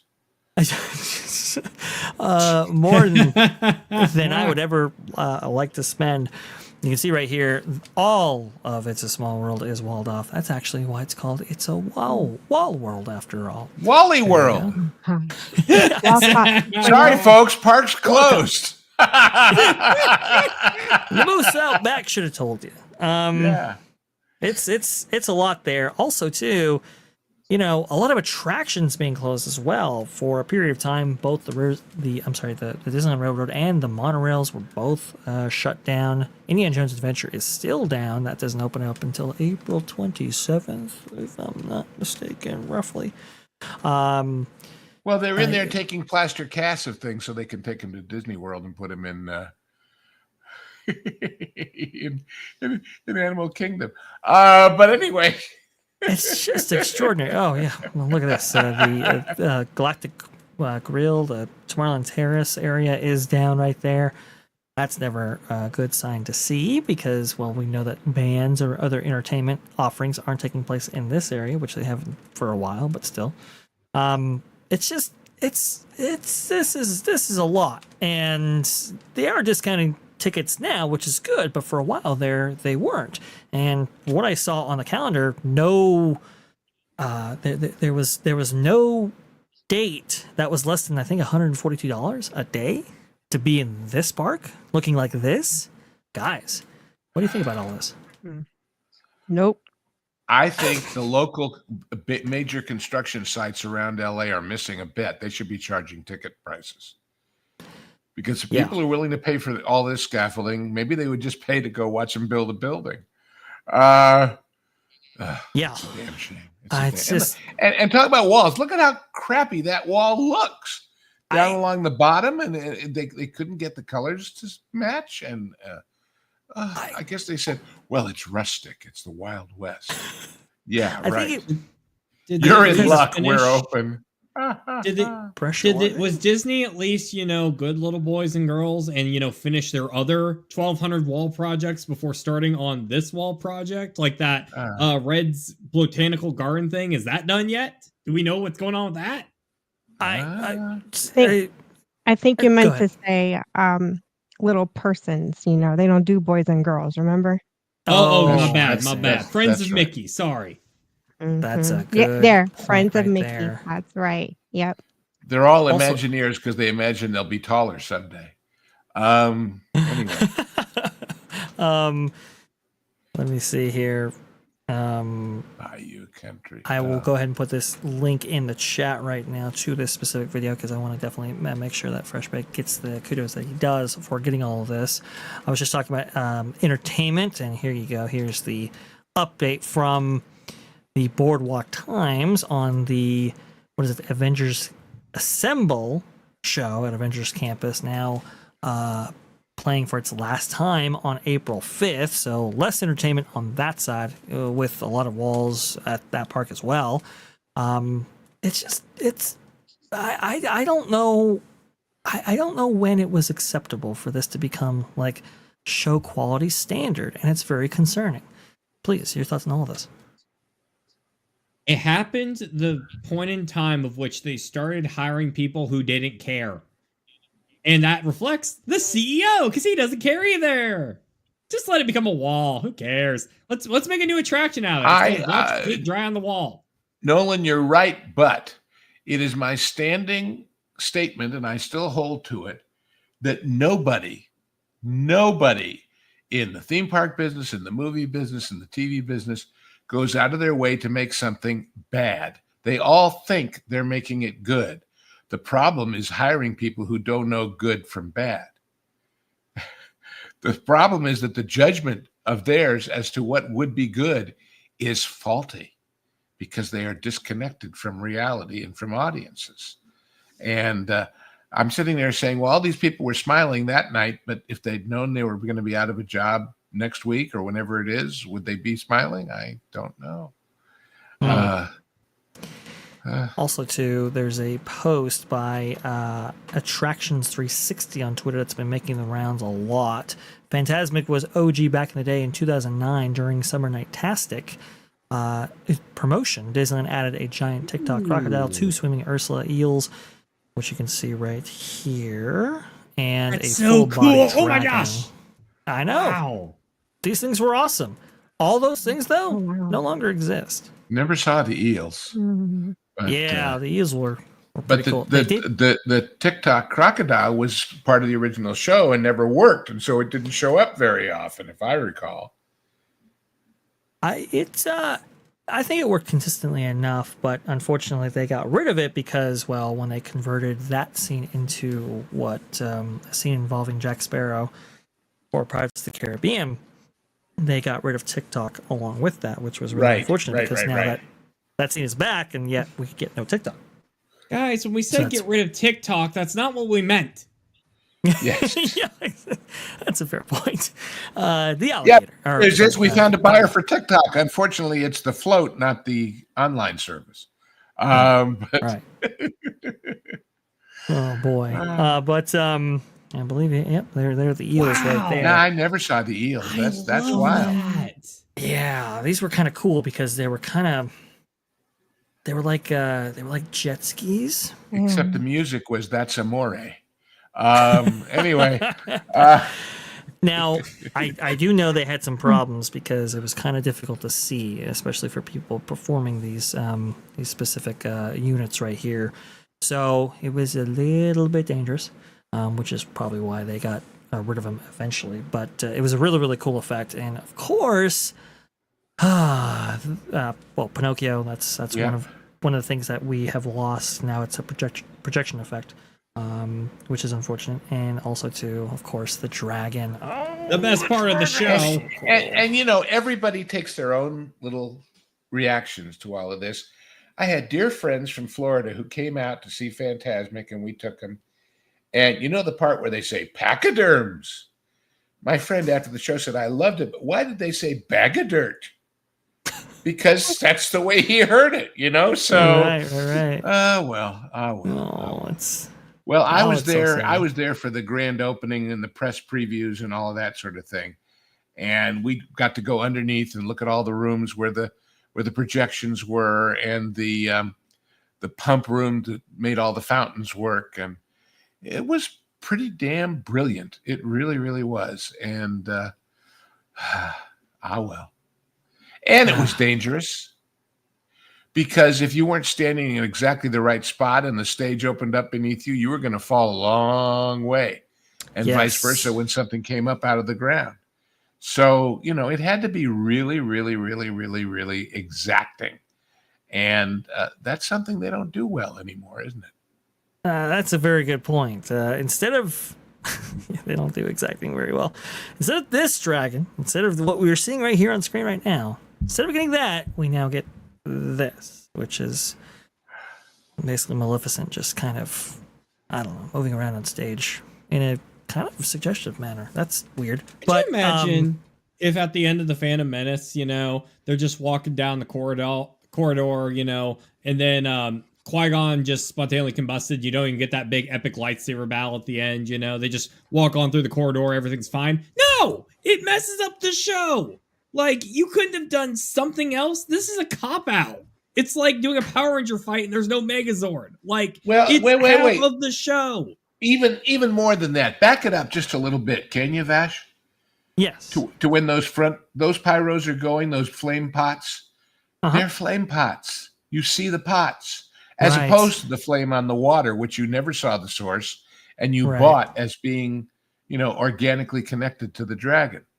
So it's just different. That's all. It just isn't as, what's that magic word? Immersive. Speaking of immersion, go ahead, Vash. Sorry. Well, I was going to say was they couldn't have done something because I get it. The dragon's out of commission, and you want to bring him back ideally at some point without blowing the budget here. Is there not something else they could do instead of just having him have a one-on-one with here? Like, is there something other, like maybe some portal magic, like some crazy effects, just something to try to replace the dragon as opposed to, okay, we're just fighting on foot now. Like, no one was able to think out of the box here with a checkbook? Wait, go back to that checkbook. How do they calculate what it's going to cost to get the dragon back sooner rather than later? Is it based on, well, the only really revenue this creates is with those dinner packages. Big deal. We can afford it in 6 months. As opposed to, it keeps people in the park. It keeps people there. It makes every shop and restaurant and everything anywhere near it pay off better. But they don't run the numbers that way. It's, it's not about the numbers. It's about who's counting and how they're counting it. My answer, with the day after that dragon burned down, to how fast do we want it back and what are we willing to spend, would have been tomorrow, whatever it costs. Yes. But not theirs. How much money are they spending on even running this show right now to begin with? Because this has been going on for what, a year or a few months now between, both parks, because, the dragon problems have been spreading. It wasn't just a one-time instance. Like, how much money does it take to produce this show, like, however often they're producing it? Like, you could have used those funds to fix the dang dragon. Yeah. And by the way, all those people we saw smiling at the Avengers entertainment, what about the cast for this show and that show and the other shows? And, well, we've got 140 people in entertainment every night. If we cut that by 30, we save X. Yes. That's the numbers they're doing. That's all that matters to these people. And I don't blame them, because that's the, my old line, most important part of your car is that nut that holds the wheel. If it isn't from the top, where's it from? Yeah. So well said. It's just tough because it's not like they're giving you a discount for any of this stuff. I mean, okay, sure. Well, there you go. Discount for the summer, but what if you walked up and there was a sign, ladies and gentlemen, we used to have 17 attractions. Tonight we only have 14. So we're taking 27% off the cost of admission. Thank you very much for coming. We'll see you when everything's working again. Doesn't happen, does it? What about those people that had to walk back to their cars and stand there and wait forever for the police chase? Do you think anybody got even go around and hand out lollipops? Do something to make people think, well, at least they give a damn. But can we position the lollipop guy in front of all those walls we just saw? Like, I'm not trying to sound like a Karen here, but my goodness, at least give people some of that classic Disney value for if we're losing out of stuff between all the headlines about stuff breaking, stuff being replaced, stuff missing, dragons erupting in the flames. And if you never heard those stories and you never read them and you didn't care and all you knew was, well, hey, come on, kids, let's go to Disneyland. And you got there and it was wall-to-wall walls. What would you tell all your friends the next day at work on Monday morning when they said, hey, you went to the Disneyland with the kids Sunday night. How was it? Well, let me tell you. Gee, Bob, we should have gone to Epic Universe. Or gee, I was going to go, but maybe I'll wait another month till they tear the walls down. Or 2, or 5, or 10. And there you go. It's just, God. I used to, as I've said, know the guy that was head of advertising and publicity at Universal back in the golden era. And he said, all those billboards on Sunset Boulevard, we spend a lot of money, and they're all ego strokes for the actors and the people on them. What sells movie tickets is word of mouth, period. And so that has to go for this too. And if word of mouth is, well, half the place is under construction. Oh, did they give you a discount? Are you kidding? Everything was twice as expensive as it was last year. Oh, well, maybe I won't go after all. And all it takes is a million of those little micro decisions, especially at Disneyland, because it's a locals park. Because 80% of the people there, or 75%, whatever it is these days, are not traveling across country or from other countries. They live there, and they consider it part of the neighborhood. And maybe it's a part that they won't go to. I've seen a lot of people go, well, and look at how it ripples into DVC. Yep. If you're saying, well, do I want to do that if I'm not going to go every year? No, maybe I'd rather put a down payment down on a teardrop trailer and go to the national parks or whatever it is. Yeah.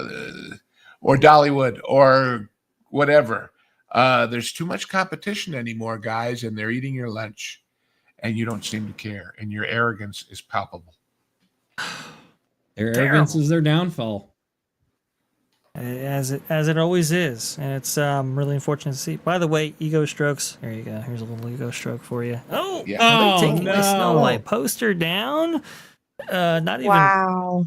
I mean, this was like mid-weekend or something. And what are they putting up? Down. What is that on the left? Is that a poster, or just they peeled it off the wall? From what I understand, for this one, they put up amateur. Okay. Poster for that. So, very, very interesting stuff there. You talked about DVC. Apparently, this is a kind of a smaller news item right here. We don't have to spend too much time on it, but apparently they are taking this amazing facade that you see in the Canada Pavilion at Epcot, and they will be making that into a DVC location. You can actually see the interiors being done in some of these photos right here. Only on the ground floor, because look at how they shrink for the forced perspective. Right. There's a good example of catching them at forced perspective. Look at those windows as you go up. Indeed. I always cite New Orleans Square when you watch those wrought iron balustrades there in the street across the way from the restaurant. But there's a good example. But again, who wants to buy into DVC when your parks aren't being maintained to the levels that they should be maintained when the entertainment? If you don't want to go every year, it's as simple as that. We go every year anyway. That makes a lot of sense because we'll have a nicer place and we can cook our own breakfast and we can. Well, what if you don't go every year? Oh, well, and what if they keep raising the maintenance fees and all those other things you have no control over? Oh, well, gee. Right. It's really tough, and what about guests? Please. What about this new lounge at Spaceship Earth that's no kids? Yeah, that's a really interesting story now, isn't it? Apparently that lounge was going to be family friendly at one point, and now they've changed the language associated with that lounge to make it exclusive for adults. Hey, if you haven't gotten totally have exotic dancers, totally what face from wandering around the world drinking everywhere, you can do it on the way out before you go at Spaceship Earth too. Yeah. And there won't be any families to worry about your cussing when you get totally drunk. Erica? They should just call it the Disney Adult Lounge because that's pretty much who they're catering to.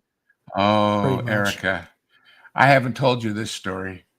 Many, many, many years ago, I was staying at the Contemporary in one of the wings, and I came back to my room pretty late, and there was a blink on the light. And I, nobody knew I was there, literally. Nobody in my family. I was spending a couple of days. And they said, sir, you may not have noticed, but we had a big plumbing leak earlier today, and we're changing all the carpets in that wing tomorrow morning at 8 a.m. So we've moved everybody else. You're literally the last person. We've moved to another room. So we're going to send a bellboy, and it's totally at our expense, and we're sorry. And I'm 10 minutes later, here's a guy with a cart to get all of my bags. I packed up. And where are we going? We're going to the main tower of the Contemporary. And there's a concierge floor that nobody knew about in those days. He literally had to push 2 different buttons of the elevator at the same time to get there. And you get off, and there's these 2 lovely ladies well-dressed at a desk, and they welcome you, and you go to your room, and it's really nice. And by the bed, there's a carafe of milk in an ice bucket along with fresh, warm cookies, and there's a little card.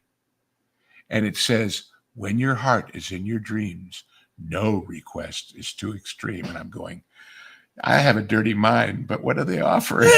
Can Alice in Wonderland be here in a few minutes or Snow White?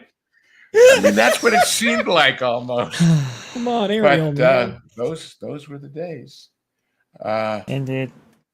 And the cookies were great, and milk was great, and that's all I got, and that was fine. Well, the emphasis on families is very interesting because I've heard from several people where it's like, you know what, maybe we get a pass, but we don't get my child a pass. And maybe we don't get my child a ticket because they're interested in other parks and so forth. And it's like, well, wait a minute. Who are the next generation going to be? Go ahead, Erica. Yeah. Yeah, my sister does that actually, where the kids have different passes than what her and my brother-in-law have, and they do it on purpose for cost. Mhm. And As other, opposed to, and also, mhm. Frisco, where they're Mhm. building a whole generation of audience. When I heard the various Mm. IPs that were going to be in Frisco, you know the one that shocked me? Jurassic. I thought, that's scary. That's for grown-ups. But no, they're going to have the cute little dinosaurs there. And, I want to see bigger ones. Okay, well, we'll go to Orlando next year, and we'll show you bigger ones. See the big ones. Or Yep. Hollywood. They're building the next generation of audience. Yep. But now they're letting go of their Disney passes because they want to switch to Universal. And they're smart how they do it too, because everybody deserves, their own chance at something fun, and everyone should have plenty of options for their age range. And I think Universal has pretty much hit the nail on the head over the years. And they can do this park again and again and again. They can do it in suburban Chicago. They can do it in suburban New York, DC, wherever they can find real estate cheap enough, they can do this. Very, very true. And the thing is, too, you compare this to Disney, who, it's like, all right, well, we know Epcot's pretty popular with the older audience, with drinking around the world and stuff. So let's try to do something kind of themed around that. And you compare this to the past, and I don't mean to be an old man with his head in the clouds here, but I'm like, man, I remember when Eisner was in charge and we got a whole Pleasure Island centered around adults. Instead, here we just get these little side things. It just shows where the budget's really getting pushed. Even within Pleasure Island, Nolan, you had mannequins, you had the comedy club, you had the adventurers club, you had such a variety of experiences that you could go back every night during your stay and see something different. Yes. It's more than just drinking, which you could already do at Epcot, which was already fun. I'm not going to bash because I think this might actually be fun. Who knows? But the reality is there's not enough variety in Disney now to make up for the price. People will be okay with, you can introduce some older elements. I am still one of those people that vouches that Alien Encounter never should have been replaced with that awful Stitch ride. Just saying. I love Lilo and Stitch. But well, see, now look, we've all seen this new trailer for the Lilo and Stitch live action. It looks killer. It looks dynamite. And I'm saying, yeah, but it's the same character they totally went wrong with that ride. So it's like you got to have the right people who understand what the character is about and what the appeal is. It doesn't matter. They don't stand on their own. Now I understand they're talking about doing something more with Figment. Well, great. It's about time. It's about time. By the way, look at what's missing in this picture. Kids? People. Mm-hmm. Yeah. There aren't many people there. Yeah. It's obviously park closing time. The fireworks are going off, and these people are like, well, 6 drunks wandered in and had a nightcap before they head back to their cars. Go ahead, Erica. Those light fixtures, you can find those on Amazon because I've been staring at them for years for my Christmas display. Well, Erica, they copied them Amazon listings in the concept art now. Are you serious? What about the bear stuff from Etsy at the grass roof shop at Big Thunder? Or anyway, those were the days. Yeah. Oh my goodness gracious. Oh, it's just terrible. What are they doing here? It's gonna be interesting to see. They knew how many people were coming that night. They only got one bartender on duty. It looks like California Grill. Yeah. I mean, it's super generic. It looks almost this could be anywhere. Yeah, it looks almost identical to California Grill. The good news is if this many people is all that show up every night, they're not have to restock that bar behind him very often. He's going to take a long time to go through all those bottles. Remember, Mama Odie is just the park next door. So that's right. That's right. Has anyone ever gotten a decent drink from Disney? Because I've only ordered like maybe twice alcoholic beverages, and the Piranha Pool at Trader Sam's is actually pretty good. At the boathouse at Disney Springs, I've had a good drink. I haven't in the parks. I haven't gotten anything in the parks that are good. The parks, the resorts it's have been good. Fake fruit juice and grain alcohol in various. No, I take that back. At the Japanese place, I've had good drinks, but you have to be into that, sake or I don't like that plum wine stuff. or whatever. Nope. Yeah. You know what the decor of this building reminds me of? If I'm reaching, feel free to call me out here. This reminds me of the Bob Iger building. like the one that was recently built. You Oh, know, yes. it's very. Yeah. Oh, It doesn't have like any. contemporary. It's probably Like, another no Gensler personality. creation, wouldn't you think? I was just about to say, probably Gensler again. Go ahead, Noel. Mm. Oh yeah, there's no personality to it, no flavor. It's got some cool Yeah. decor, but there's nothing that brings it home. It's There's an cool airport concepts. lounge. Exactly. It's There's an not airport a VIP thing, a lounge. core element that brings everything together to make everyone feel a sense of unity. It's just not representative. Disney. Nope. You know, There it it's is. Marriott, it's Waldorf Astoria. You know, resorts it's- like that are it's off what I Disney used to property, but it's complain not about. Disney. It's what Mhm. I used to complain about the Universal hotels was that they were sort of airport generic inside until they got better at it. So You could literally use like the lasso tool or something in Photoshop where all those windows are, replace that with a green screen keyer and put whatever else you want there. Put a New York skyline, put Epic Universe, That's a anything, good it'll point. match. Yeah. There's nothing Disney about it. There's nothing signature about it. And apparently, it's Spaceship Earth inspired. How? well, it's Even the looking geo- out obviously down the bad Yeah. light columns and over Walt's shoulder and towards the fireworks, but still.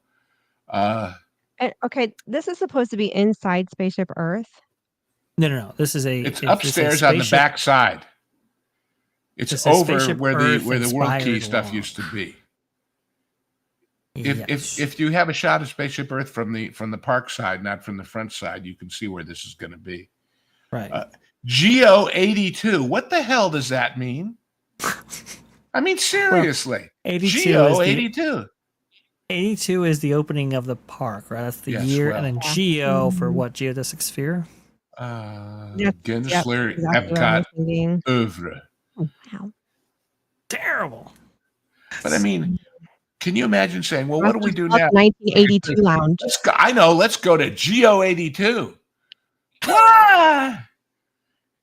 It's not exactly really on the tongue, as they say. Make a T-shirt out of that 1982 lounge. 82 Lounge. wonder Oh what the boy, number it's just Sale was in 1982, like besides the Shirley Temple. Uh, I don't know. I from what I understand, when it comes to the 80s, they weren't necessarily into alcoholism, more into other sure we were. things of a Sure we white were. powdery nature. Sure we were. I drank. Okay, here we go. Here are the 1980s cocktails. An Amaretto Sour, a B-52, Between the Sheets, Blue Lagoon, Blue Hawaiian Frozen, a Dirty Banana, an Alabama Slammer, Tequila Sunrise, Harvey Wallbanger. Well, Oh, that'll maybe, work. That'll work. maybe it should be a childless bar. Now that I think about it, with Yeah. those names for sure.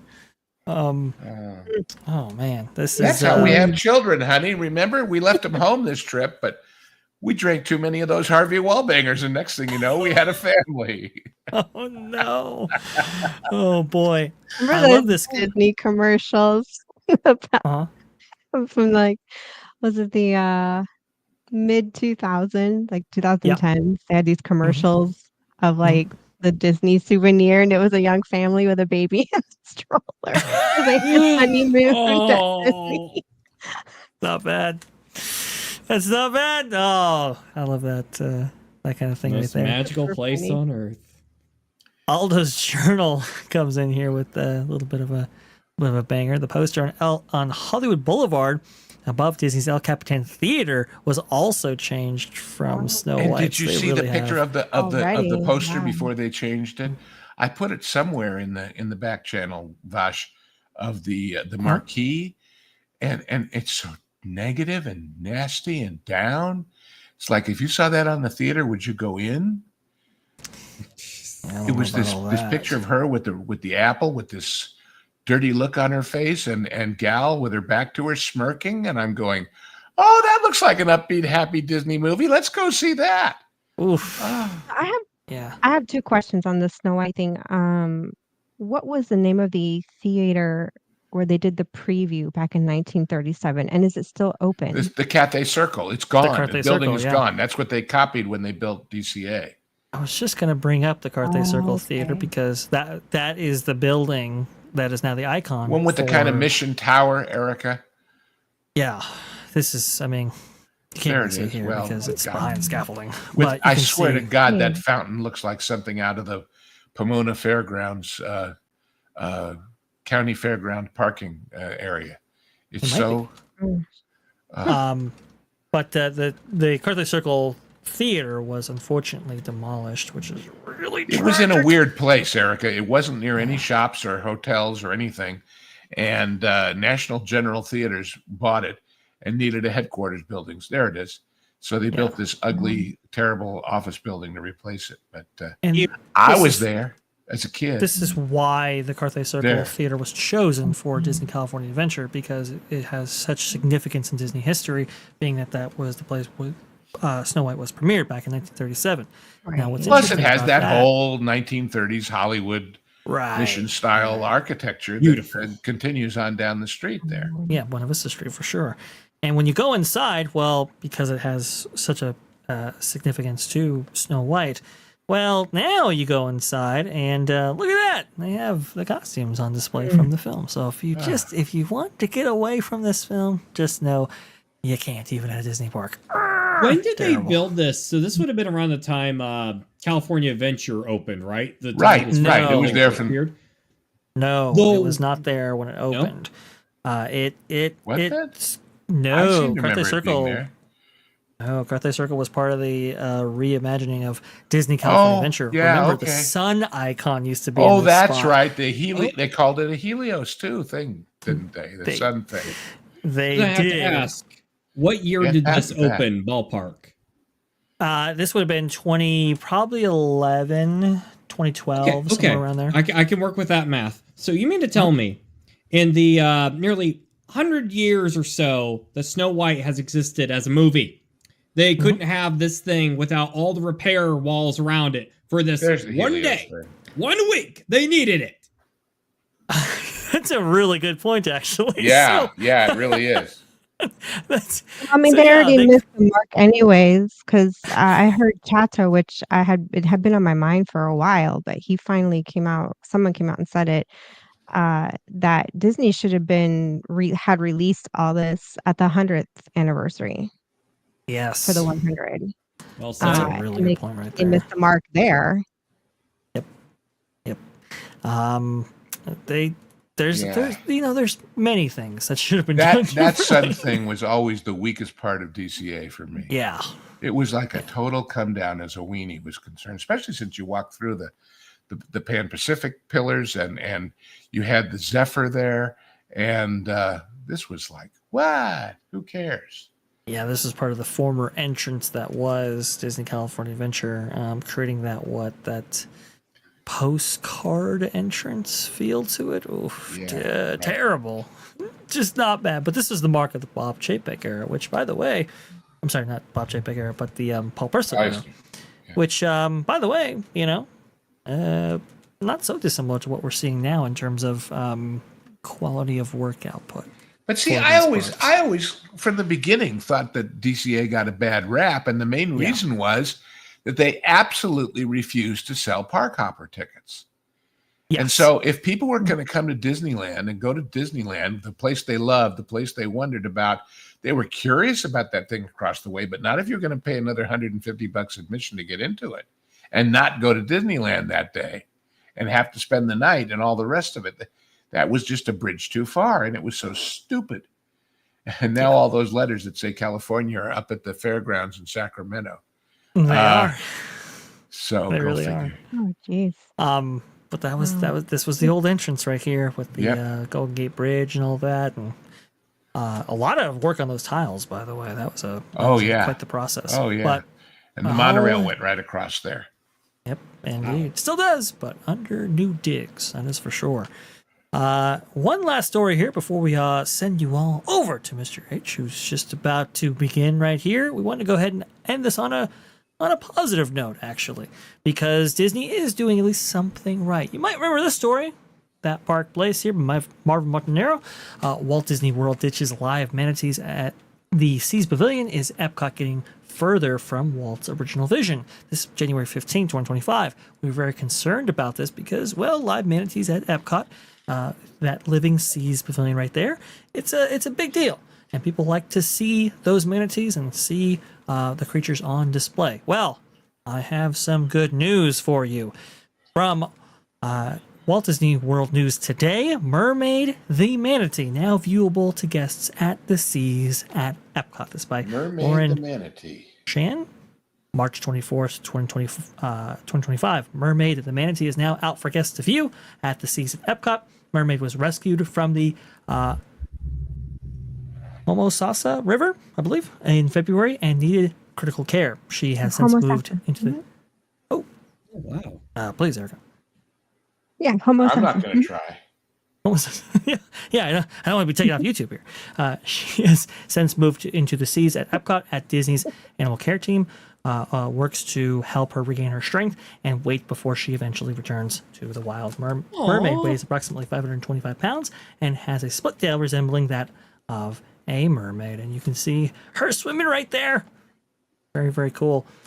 This is the kind of news I want to see on my feed. Thank you, Vash.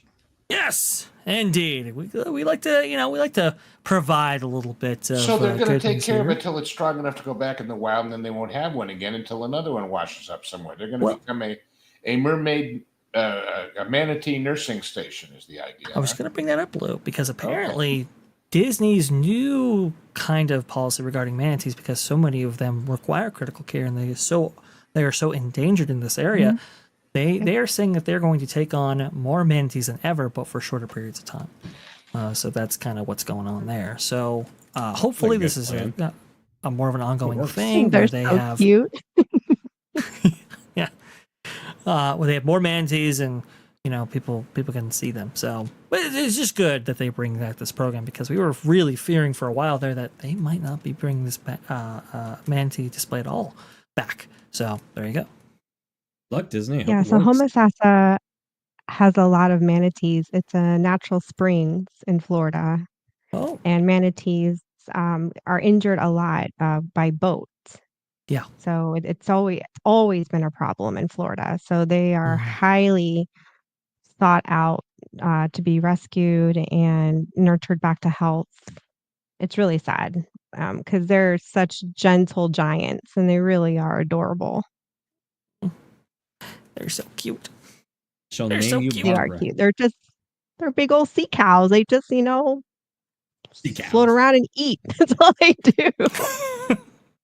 They're gentle giants. Oh, I love that. And, I like to see this from Disney.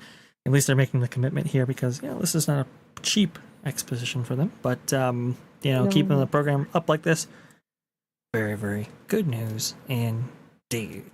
Nice. Erica, not only are you a manatee expert right there, especially in the Central Florida area, but you also do some great work on YouTube. What is going on in your neck of the woods? Oh, well, we got a loving reprimand from my sister-in-law that we aren't loading videos, and she's telling us to get out there and start loading videos again. We've been kind of going through a long dry spell. So right now I'm just stream hopping between here and Lorena and WDW Pro. And we're still trying to figure out the channel. It's we just got a lot of family stuff going on. So we're just kind of stagnant. But we will let you know when we get something up and going. Erica, let me share with you one of the secrets of the universe. You're entitled to have a real life away from here. It is okay. Yeah, real life is kicking on rerun right now. Sometimes me too. Poor Vash. Well, speaking of somebody who probably doesn't have a life like me, Nolan. Dang. Do it to you, buddy. No, that's great. I applaud that. All right, so I wasn't on Pro Show last night. The reason I was editing up this bad boy, that's right, it's the newest episode of my Lost Media and video game urban legend internet mystery series Lost in the Files. It's a mini documentary series. It has B-movie horror, comedy, all the fun stuff you expect in your documentaries. I've been working on this video for 8 months and it's finally going to come out when it is done. What date? I don't know, but it'll be done before the walls come down at Disneyland. So be sure to be on the lookout for that. My YouTube channel at Nolan Thunder. That narrows it down some, I guess. So what's Disneyland when the walls fell. Oh boy, who knows that reference? Vista Iga, tear down this wall. Yeah, there you go. Oh boy, and you may have heard on earlier in the panel, one theme park wizard. He was not able to make a glorious exit from this show right here, but I want to go ahead and feature him as much as possible because Theme Park Wizard is such a great contributor to our channels. He's such a great friend of mine personally. And hey, guess what, Nolan? We might be meeting up with Wizard over there at Universal Studios. So, hey, check out Theme Park Wizard. Also, too, he's a travel agent. So, if you need any help with your travel plans, he's a good contact to have as well. Lou, what do you got going over there at the Genre Guys? Well, for one thing, we've had Nolan guest hosting with us and joining us for several episodes now. And that's always been fun, especially when I love showing people movies they haven't seen. And both he and Hangry had never seen Big Trouble in Little China, which we did just the other night. And that's a rollicking good time. And of course, all of our efforts over on the Pro Show that are perks for members wind up here a few months later. And yeah, we had a lot of fun with Big Trouble. Did you know, by the way, Vash, the guy who the three, see if you can find a picture of the three storms, the guy who's lightning and the guy who's thunder and the guy, well, the main guy, his background, he used to be the martial arts instructor for the British cops in Hong Kong. And he winds up a movie star and a martial arts choreographer for the movies. Go figure. But anyway, that was a lot of fun. There, the guy in the middle with the size 87 chest. But anyway, we've got lots of good movies coming up soon. Our next one is going to be Disney's Robin Hood. As far as which one we're recording next, we're a couple ahead now, which is a good thing because my travel and Hangry's travel and whatever, we may have to take a week off from recording. So we're covered. And speaking of covered, you and I, of course, every Sunday explore the mysteries of the back lot, the front lot, the side lot, the sand lot, whatever lot is winning. And Lot's wife gets involved too, but that's a salty tale best left to another story. Oh boy, it is some really good stuff right there. I love Hollywood Backlot with Lou and you. It is, like Lou said, every single Sunday at 2 p.m. Eastern. Very, very good stuff. Live! And you can watch the old ones too. But oh yeah, absolutely. Well, it just about wraps us up right here. By the way, if you haven't hit that like button yet, please, what's preventing you? Hit the like button right there. It would definitely help us out. Also, too, share us out if you really, really do like us. And hey, if you haven't subscribed yet, please subscribe. And you sound like Sally Field. They like you. They really like you. They really like me. Oh my goodness gracious. Well, show that like with the like button. How about that?